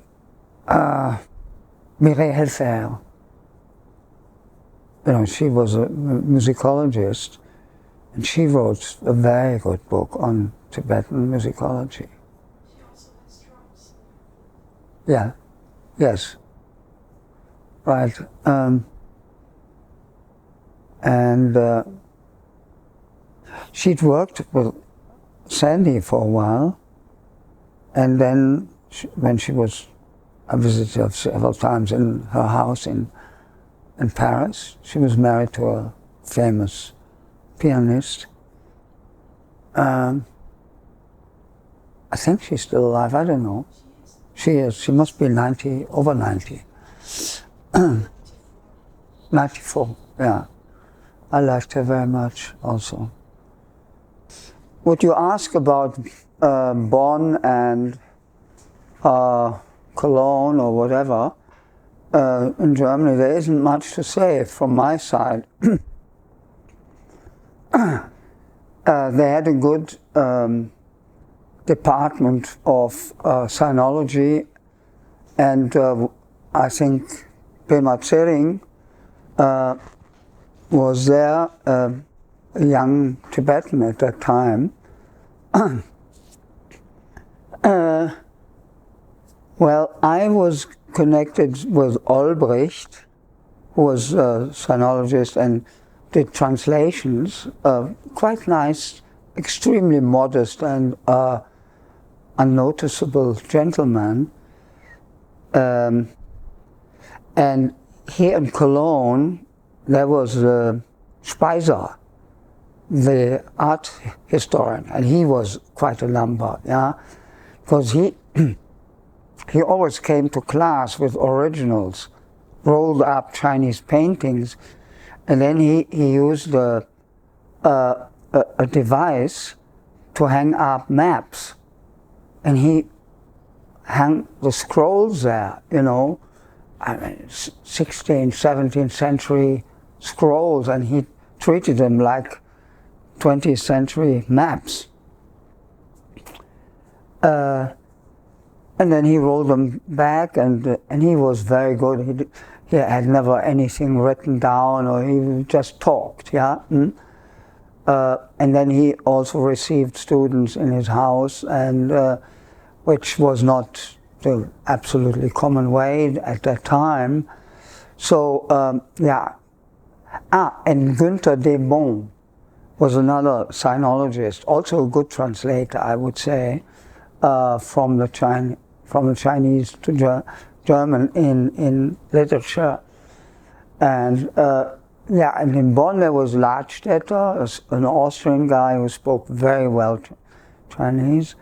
But I must say, I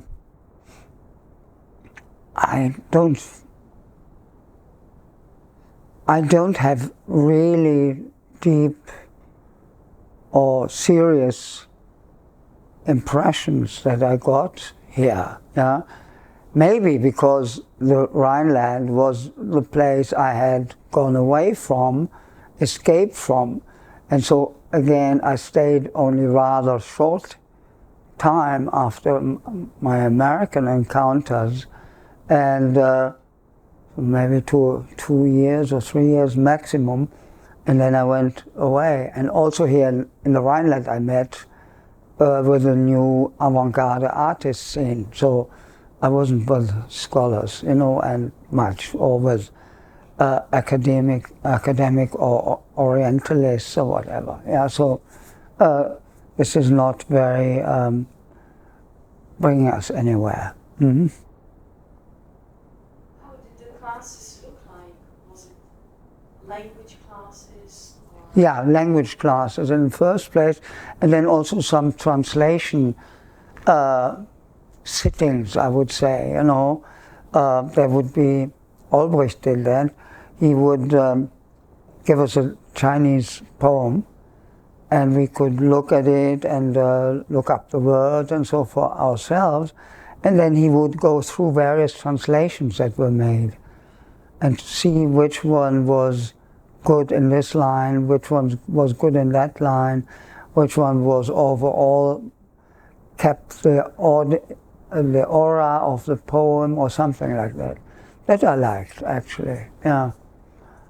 But again, also in anthropology, I mean, I gained nothing here, right? I must say. There was one Hitler Youth professor who was not worth to mention. And then there was another one who, Mr. Petrie, who was a specialist on Australia, and he was usually drunk, and not that I was against that, but well, it was not very hot stuff, yeah. No, so the Rhineland was not an academic kind of place for me. On the other hand, I might say that, I mean, to conclude what was happening or what was coming from the university, as I mentioned earlier, I was never a university person, yeah?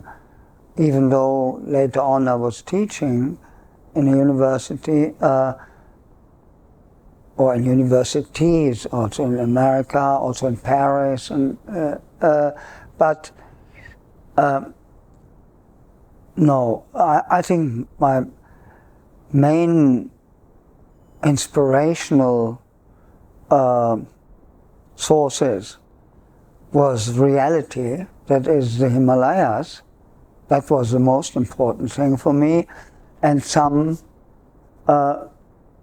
authors that I particularly liked. And then another thing, novels. Novels were for me of a great importance because they told me to follow individual lives, to go not into the general culture, onto the general cultural level, but also on the individual level. And also another thing that I found important was that in novels you can see and study what makes a text attractive. Because so many anthropological texts are boring like hell, yeah? And whereas in novels you can see how there is a dramatic cadence running through a text, if it is, yeah? And it is the question of arranging your matter, how to structure it, how to structure a text, what kind of voices you have, need, and so forth. Yeah? And all that was not very much developed in anthropology. Yeah? Well, later on, Authors and Lives and books like that were looking into how is anthropology written.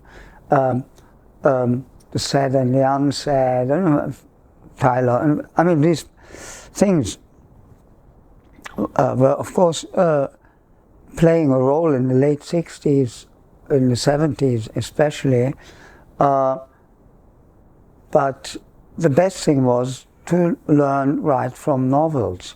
So I always told my students, read novels if you want to do good anthropology. Yeah? I never wrote a novel myself, and now I'm old, and I still think about it. Why didn't I, or why shouldn't I? Yeah? And if I ever did, it would be not the Himalayas. It would be, I have fantastic material collected over years, many years back. In fact, I wrote what do you call it, film script. Many years ago, I wrote a film script on the Napoleonic expedition under Captain Baudin to Australia and Tasmania. And they had one anthropologist on board, was a one-eyed man, by the way, yeah? A better metaphor for anthropology I can't imagine. François Perron, he was kind of instructed to do this kind of descriptive stuff on the people they would meet on the coast of Australia. And he was, in fact, instructed by a philosopher, de Girandot, who wrote in 1799 the first handbook of anthropology before anthropology as such existed. And Perron was the first person who professionally was called anthropologiste. Yeah? And on this expedition, everything went wrong, actually, and that's why I liked it also, was they had hired 5 or 6 painters to do the pictorial side of the expedition.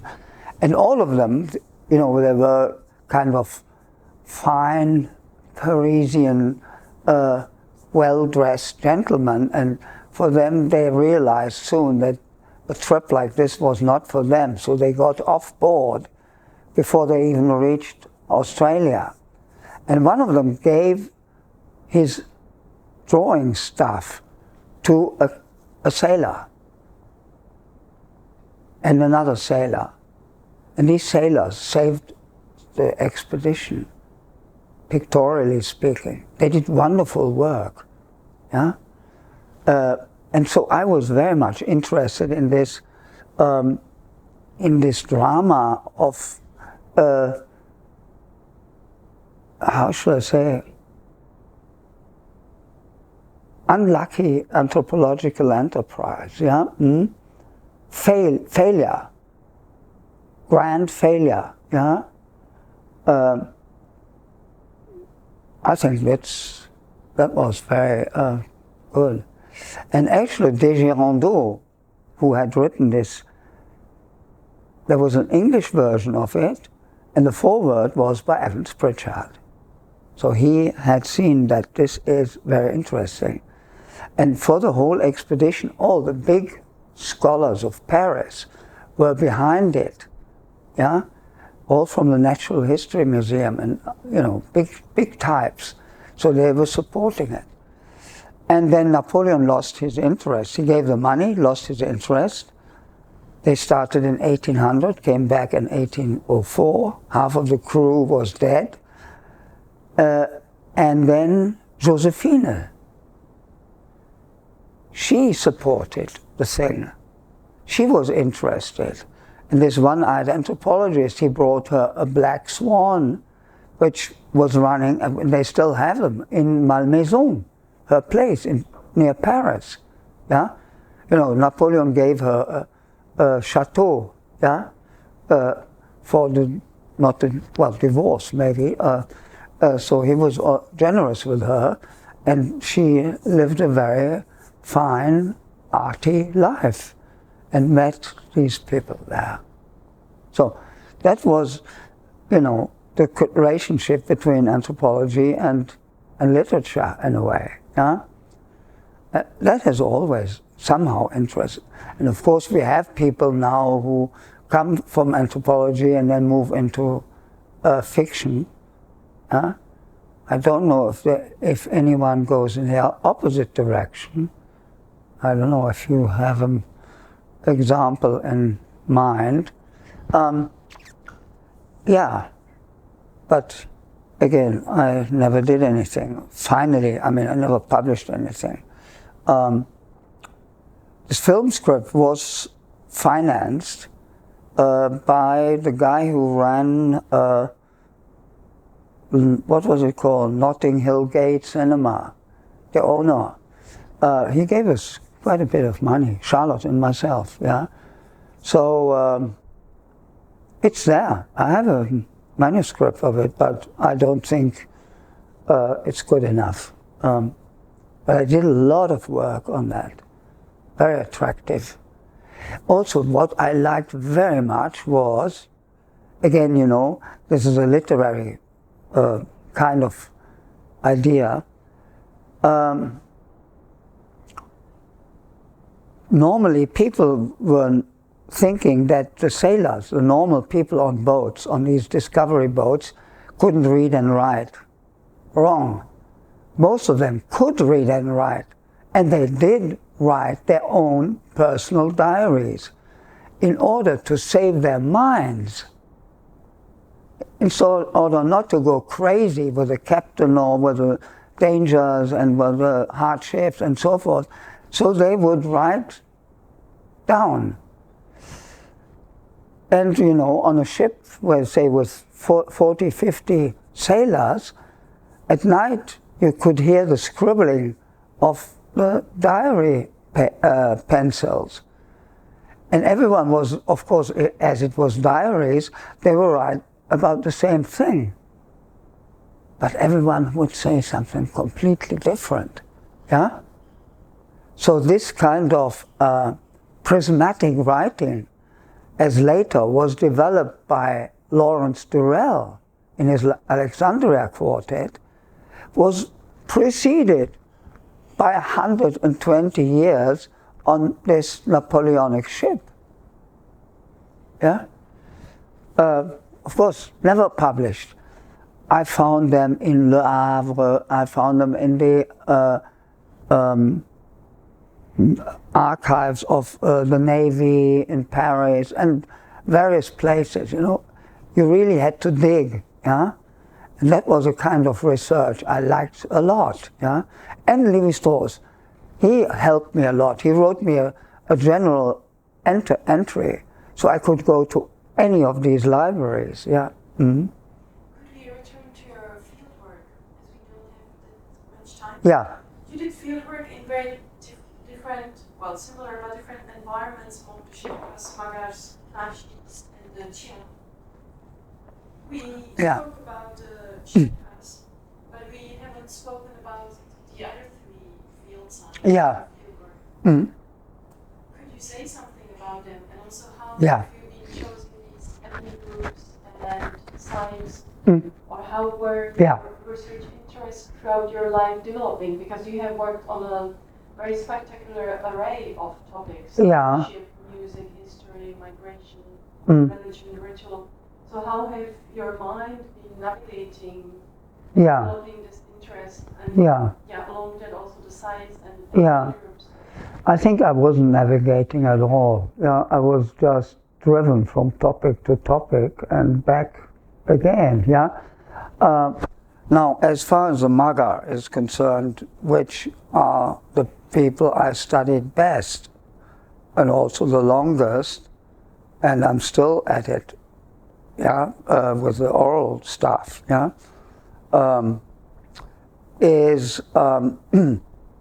that was in '76. I went to Nepal with Charlotte, and we decided that we travel 3 months or so, go all kinds of places. And we went to the east, and we visited Sherpa again, and so. But the idea was to find a place among the rye, and then, you know, we've been really around, and then we came into the upper Arun River, and there were the Lorong, and I found them very attractive. Already the houses, they were on stilts, you know, and so Charlotte was immediately in good terms with everyone there, and she was very quick in learning the language and so forth. And so then we decided that we shouldn't do it together, yeah, because I think, and she also, I think, had this idea that ethnography, fieldwork, is a lonely business. You should be absolutely alone. Not with your husband, not with your, with children it's another thing, but okay. As she was so much into this, we agreed that she would take that place. And then we traveled west. But before we traveled west, I met a linguist who actually was from the SIL, yeah, that is, you know, for me, detestable, not detestable, kind of, how should I say, wet towels, yeah. It's not my, but this was a very nice guy, David Waters, and he looked more like an anthropologist than a secret missionary, yeah.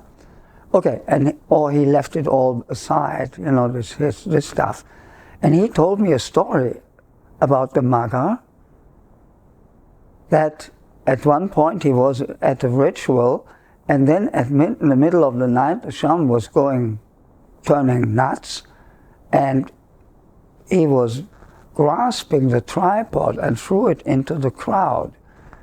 And when I heard that, I thought, wow, that's a place for me, yeah? I must go there. So we did, and as soon as I saw this village, before even I entered, I had met two people coming out of it, and I liked them because they had this kind of toughness about them. And so I said, okay, that's it. And Charlotte agreed, yeah, you go there, I go to the east, the softer east, and, you know, tropical there and this mountain area and so forth. So that's what I did, you know.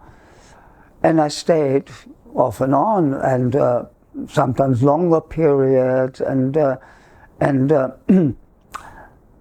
I had one assistant from early on, and we are now, I mean, working somehow together since 76, that's 18, 19, 40 years, over 40 years. He's also old, you know, and Rana Prasad, Garti Magar. And yeah, and that became for me locus solus, yeah. And so the Maga, okay, that's my main field work. And if I think ever in the future something is worth it, it's my Maga stuff, yeah. And well, to the Nashi I came much later. I had read very early Joseph Rock and other people, Jackson and whatever people, because I'd always been quite interested in the pictographs. Yeah, that was my thing. And then the relationship of pictographs to oral texts. Yeah? So I've been working quite a bit on oral texts also. Yeah, not published so much, but I have been 10, 15 handwritten books, you know, and I have 70 hours of Maga recording. Yeah, it's a treasure. Anyway, there with the Nashi, which Rock never quite clearly explained, was that, you know, the oral tradition is older than the pictographs. The pictographs came only, say, 300 years ago, no matter what other theoreticians say. But and they were invented, partly, in my idea, were invented by Nashi Zongba priests in order to show the world outside that the culture of the Chinese and the culture of the Tibetans, that they are not totally stupid, that they can also write, and something that the others do not understand. And then they invented a script which also the Nashi people cannot understand. Why? Even if you learn the pictographs, you don't have the text, because the pictographs are only hints to an oral text that is here in the head. And you can, looking at the pictographs, you can remember the text better. Yeah? So this relationship between a pictorial kind of symbolical memory aid writing to a real oral tradition is something that fascinated me immensely. Yeah, and that was basically the idea why I went there.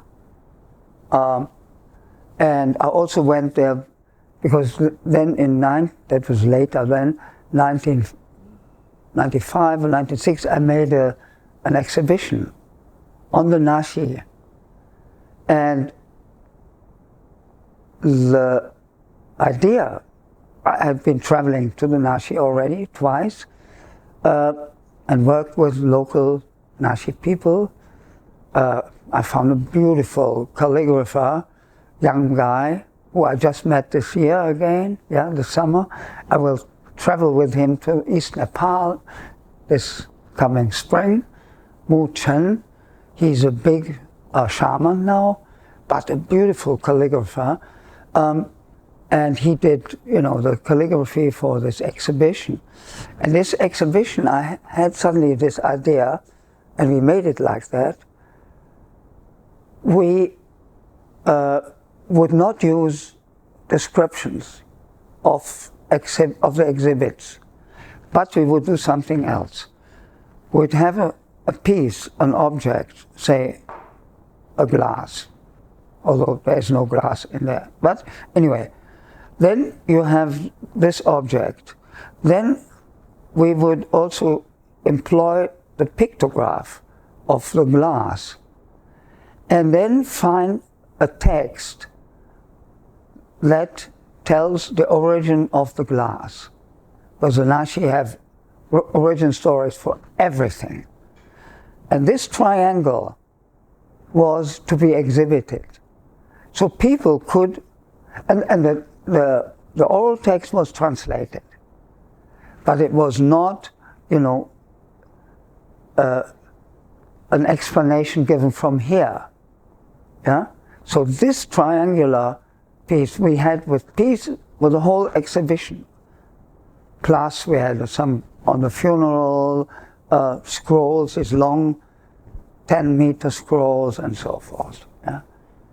Fantastic. Yeah. Stuff. And so I was quite attracted by this. But you see, I have spent maybe 3 months there. So it's nothing in comparison to the other.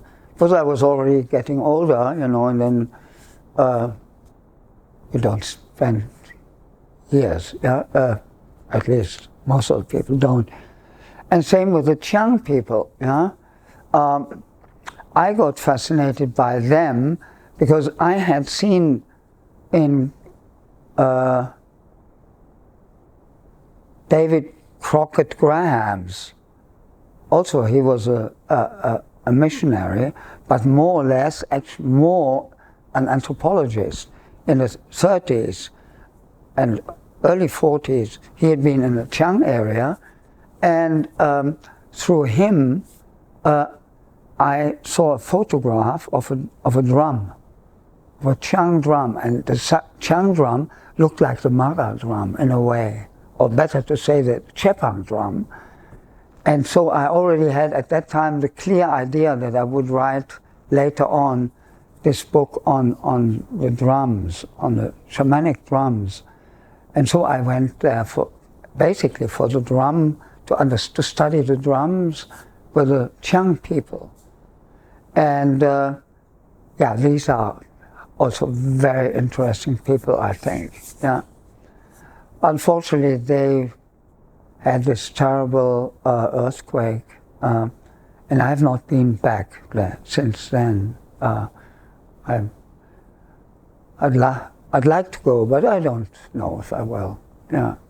So these are, and of course another thing is, you know, these are all basically societies, except for the Sherpa, whose shamanic practices or rituals are based on an oral tradition, and that means also that traditionally these societies don't use writing. And that's another project I've been working on since years, off and on, and that I have not given up. I will want to do more of it. I started to collect, I mean, many years before Mr. Scott wrote his famous book, yeah? Of course, it's an interesting, very interesting book. But I was not inspired by him at all, because I did all this before. I heard one story, mythological story, about how we lost the script, the writing. And then I thought, wow, that's something. And then I listened, and then I found out more. I collected more than 100 stories by about 50 or 60 different tribal groups, all over the Himalaya, all the way up to Siberia. Yeah, and that was to become, it isn't yet, but hopefully a book on the varieties of these stories, how we lost writing, yeah, and Chang have one, Nashi have 2 or 3 of them, and so forth, yeah, and then put them into the context, into the historical and social context, not so much into the economical context as Mr. Scott did, which is good, but that I don't have to repeat, yeah. And this Zomia idea, okay, it's an intellectual tool, yeah, that's what it is. I will not go into that particularly. So the movement from Nepal to China, I mean to the fringes of China, has to do with the fact that although they are in China, they're more Himalayan, yeah, and they're much closer to say people in the Nepal or Himalaya or Indian Himalaya than they are towards Han, yeah, and that is an attraction, has been an attraction for me. So to cover, or to be more in the wider Himalaya in a way, yeah. Mm. Mark, could you say a bit about your work at the Ethnographic Museum and University in Zurich? What were your roles? What Yeah. were you responsible for, if you had some important students? Yes, well,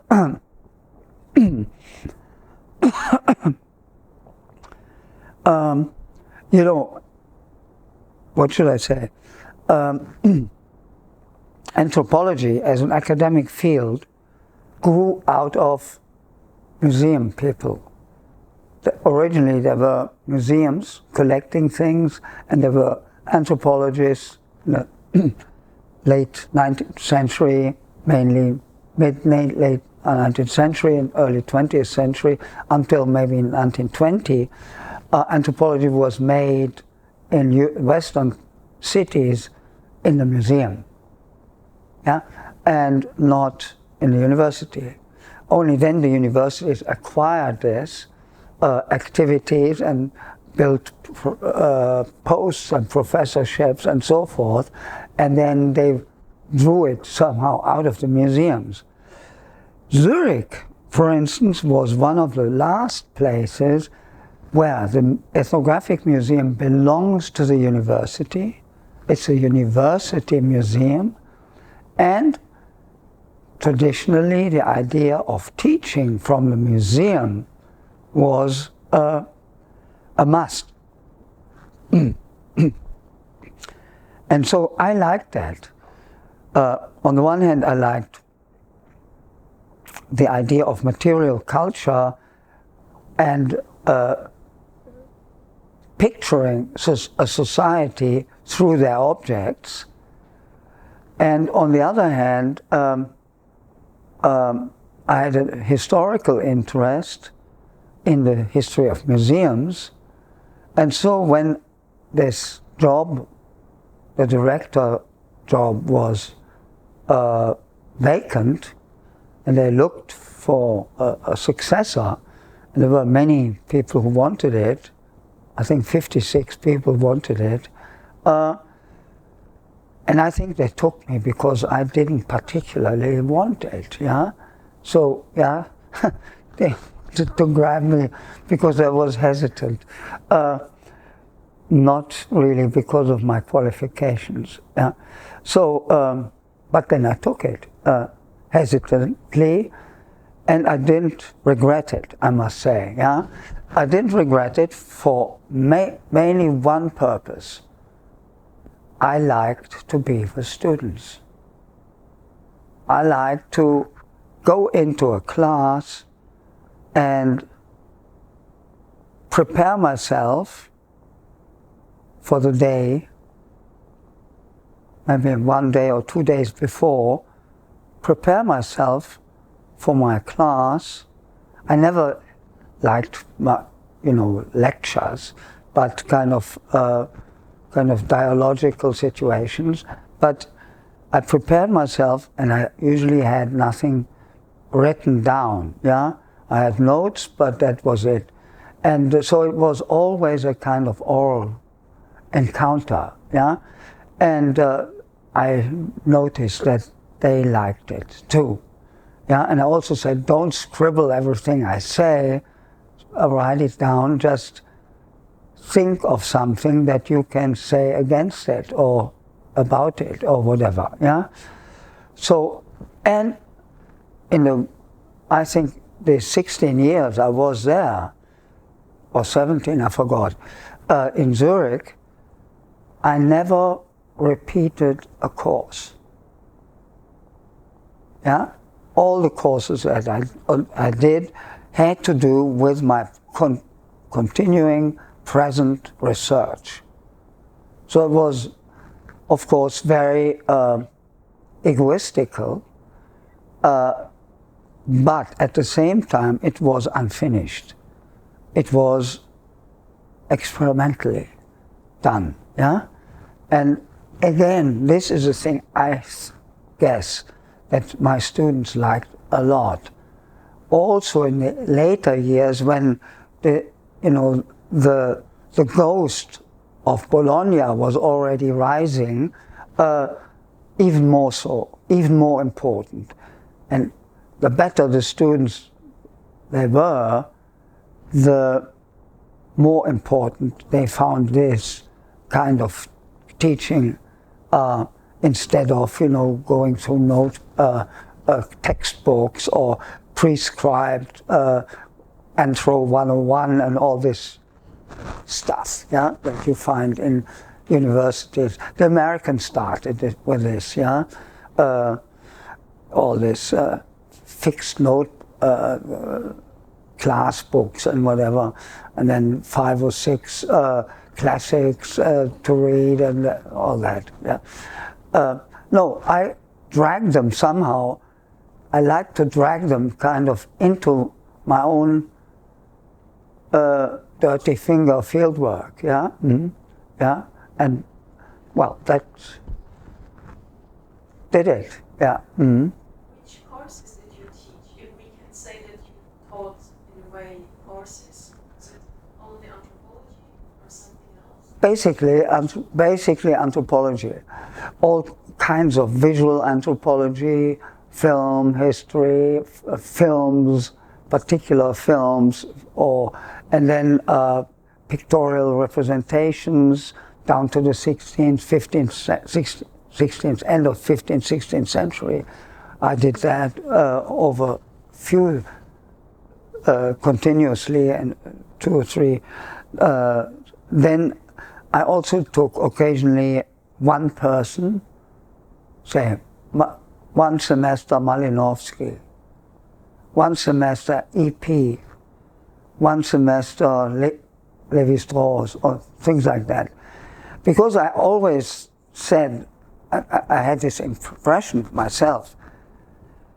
If you read one man or one lady, one anthropologist, Margaret Mead or Ruth Benedict or former days, if you read all that they write, you understand a person better, and you understand much better the different approaches that this person develops over the decades.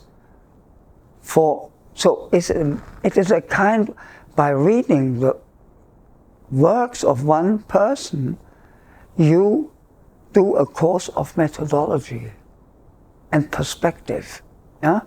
And that, so I did that occasionally, but you know, I had a heavier course, how do you call it, schedule, than, say, the people in the Collège de France. I always liked that, you know. They have to give them 16 hours per year, 16 hours per year. But also there, the idea is it has to be new. It has to be not written up yet, yeah? So, like, for instance, I said Stein gave his thing in the Collège de France 16 hours over the whole year, on the Pobo, right? You know, amazing. So this inspired me also a little bit, but my course load was a bit heavier, yeah? And it was a hard job, yeah? So you were running the museum, which I think I was not running too well in terms of administration. I have no idea about administration. Fortunately, I had a very good administrator. But permanent connection with students and trying to, you know, develop ideas that are untouched or little touched or whatever, yeah? And then, of course, the connection, then preparing exhibitions. And in these years, we did a very good amount of publishing. I think in these 16 years, we did more publishing than this museum has ever done before and after together, yeah? I don't know, we published maybe 20 books or so, yeah? Of which I edited maybe 5 or 6, yeah? But Martin Braun did, you know, and I let them all do what they wanted, yeah? Who were working in the house.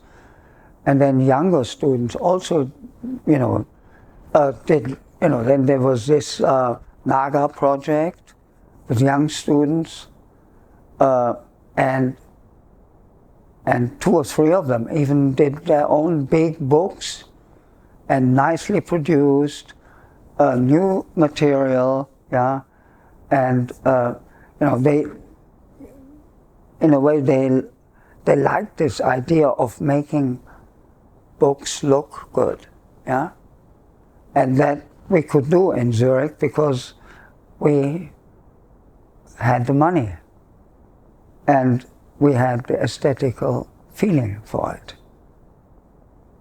And that is one thing I handed also on to my students, I think so. And then, of course, another thing of, well, I don't know, importance, but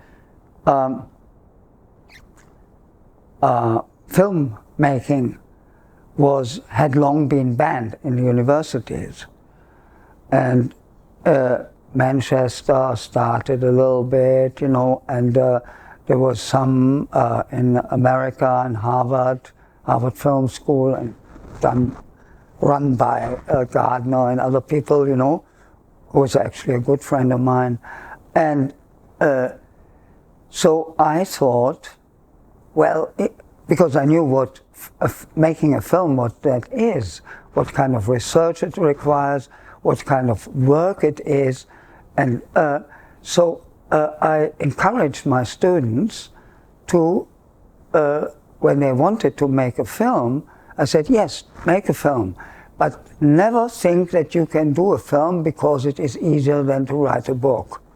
It's more difficult. I always said that, which is maybe not the case, but I said that. And so quite a number of students started to make their films on their own wish.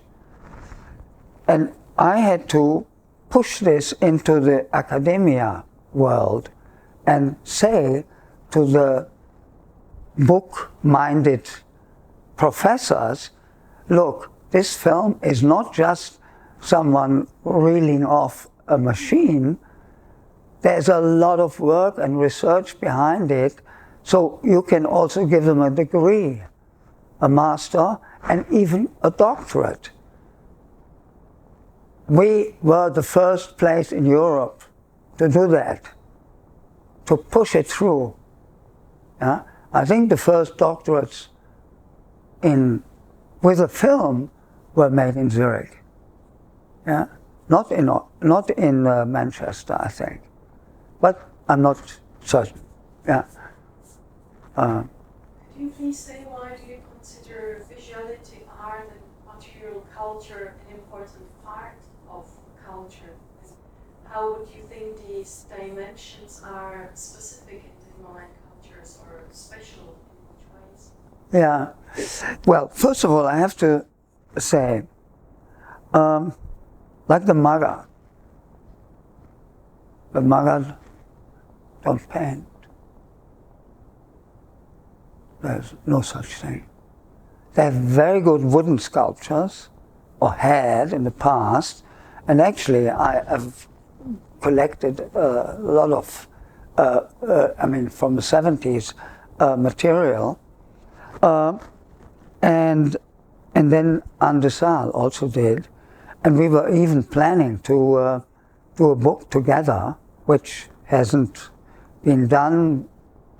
Partly, she does her things, I do my things, but it would have been nice to do something like that on the Maga and the surrounding areas of their wooden sculpture art. Yeah, it's great stuff. Yeah, but they don't paint at all. Yeah, and I think it was in the 19th century that Hooker or Hodgson, I forgot, said of one group, I have never forgotten this sentence, artists they have none. And I thought, wow, what a courageous and maybe horribly mistaken statement. But if art were painting, I would say of the Maga artists, they have none. Yeah? At least they don't have painters. Like on the other hand, the absolute contrary are the Nashi. There's so many gifted people for painting, for drawing. And not because, not only because they have developed the pictographs, and also, they have a great tradition, small in extension, but great tradition in Tanka painting of their own. Yeah? It's only now starting to become studied, by art historians. And also the influences that came from eastern Tibet down, yeah? Because Nashi country is close to Tibetan world, yeah? And actually also my theory about the pictographs is very simple.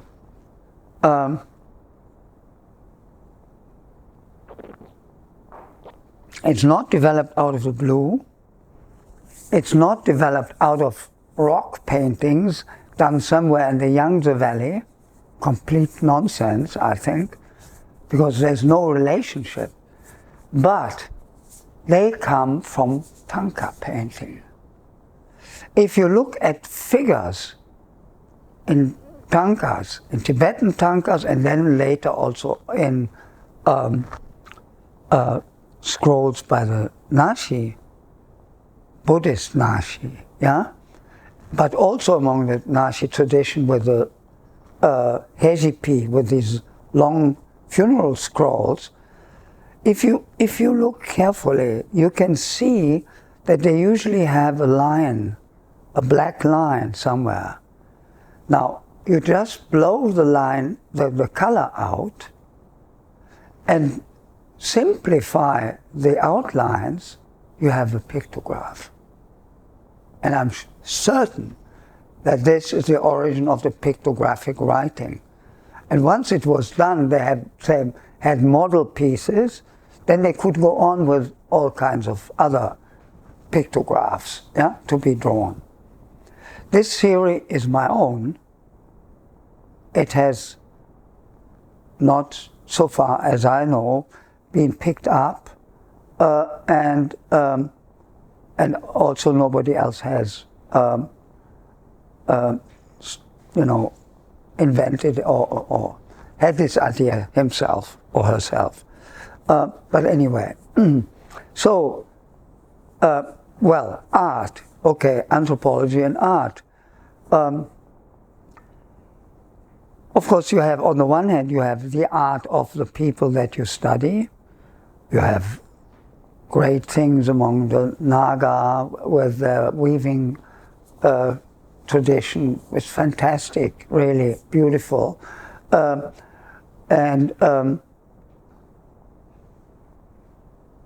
The Rai make beautiful things in bamboo. I mean, wherever you go, you find something, yeah? Which is, well, what people collect later on, you know. Here in the West, people are not sleeping, you know. They are after things, you know. They still want to collect, you know, even if it's no more colonial situation, but they like to collect, and there are also some like to make money with it, yeah? No, there are all these primitive art galleries, you know, in Paris. I mean, they want to make money with it, but they also do some research, usually, yeah? So, that is one thing. The other thing is, how should I say, the aesthetic side of anthropological writing that we touched before, but that for me is also a very important thing. Yeah? Malinowski once said, and he was a very good writer, I want to become the Joseph Conrad of anthropology. He did. He became that. Writing in the wrong, in another language, not in his own. Being also connected with writers and artists in some way or the other. And if you look at the text, they are crafted. Yeah? So, art is in the business, hidden in the business, but not sufficiently practiced. So it's always there in one way or the other. Now, if you, like me, spent most of his life with artists, you know, you have always a slightly different attitude towards your ethnographic material. Because it's material, yeah? You can use, like a painter uses color, or a sculptor uses an idea of how to make a figure or something like that, yeah? Or how a composer uses sounds that are there, yeah? Right? And I felt in my personal connection with artists that they very often had a very, very intense sympathy and feeling and interest in anthropology. Much more than anthropologists had for contemporary art. Usually there isn't much there, yeah? And even less so a real constant dialogue There are examples, but there are few, and far, and when you say far and few between, yeah? Yeah, so I would say my connection, I mean, my dialogue between art and anthropology has to deal with a general attitude towards the importance of aesthetics. It's my only morale. My morality is not in moral principles. It is in finding an adequate aesthetic way of form for a matter that cannot be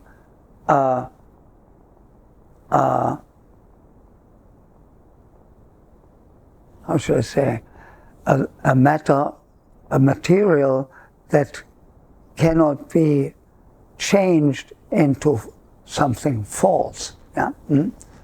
The, how should I say, the precision must still be visible in what you are sculpting with your writing, yeah? Or with your, any of your of anthropological dealings, yeah? Or if you make a film, or if you're a composer also. Yeah? I think that's, for me, very important. Yeah? Aesthetic, overall cover of everything. Yeah? When you were in Nepal in the 60s and 70s, did you have any relationships or experiences with the hippie scene there? With the hippie, with scene. Yeah. Yeah. This counter-culture movement in the West, yeah. maybe even in Germany before, Yeah. well, in the USA. Yeah, I was very close in California. I was very close to the beatniks. The hippies, I noticed. I was not in them, in their movement. I noticed them, and they went to similar places occasionally.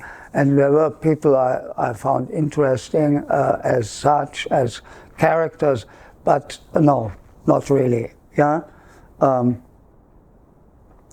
But there were, you know, in the 70s, especially in the 70s, in Kathmandu there were all kinds of people, yeah? You know, it was a very cosmopolitan place of people of all walks of life, yeah? From diplomats to spies to anthropologists to artists to people smoking, you know, and trying a new way of living, you know, whatever, yeah, whose main business is to try a new way of living that I would call hippie, yeah, in a way. It's a kind of existentialism, yeah. Okay, and I like this variety. That's all, but not particularly. Because I had been with beatniks before, I didn't need the hippies. Yeah. But, of course, there was music coming that people brought in that was maybe the similar one, music that hippies were listening to and so forth. But I wasn't really, no, I was not directly into that or connected with that. Yeah. Then I have a few short concluding questions that we ask everyone the same. If we are running by time, I can also send them to your email, or I can ask you. So the first question is, what has your career given to you? How has it changed or enriched your life? My period? Yes, your career, your work that you've been doing for decades. How do you think it has influenced your life? Well, it was my life. It hasn't influenced my life, it was my life. Next one. What did you find the most interesting in your work and the most challenging? what subject or what? Anything. What was the most difficult for you? Well, the most The most interesting, the most intriguing. the most intriguing was the nights with Bal Bahadur. And the most difficult was the book I never wrote. That was a book of one night, one ritual night, from night to night. It might still happen. What do you consider your most significant academic contributions and why?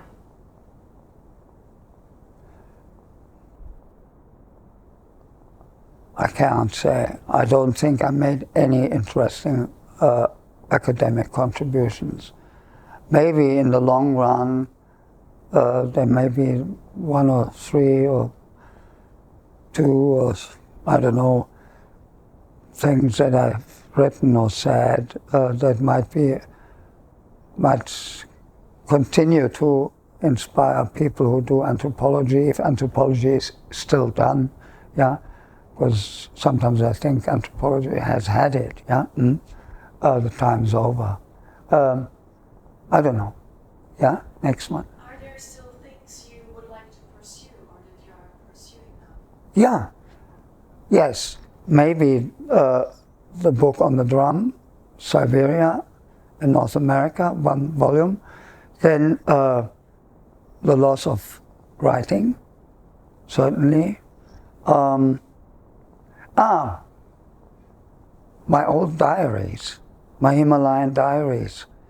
I read them again recently, or some of them, and I thought, damn it, that's something that should be read, because it's on not just the kind of problems of doing field work in this today, this moment, but also a lot of things that were going through my head that I had brought from Europe, or that, you know, floated in my head from reading and from seeing films, and it all is totally mixed, yeah? So, and I will probably, if I do it, I will call it Himalayan Diaries, in memory of the famous Himalayan Diaries, of which I have a first edition, yeah? Okay. As we are conducting this project for contemporary and future generations of researchers and students and people interested in the Himalayas and Tibet, would you have a message for them? Yeah, I would have a message. Don't overestimate theory.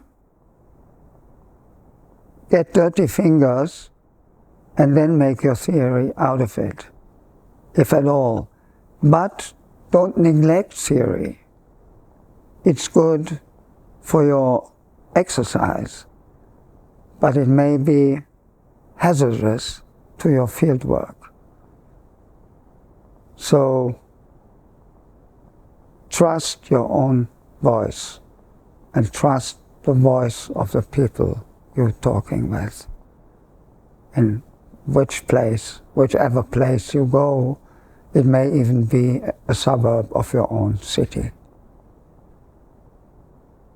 Yes, that's certainly what I might suggest to say.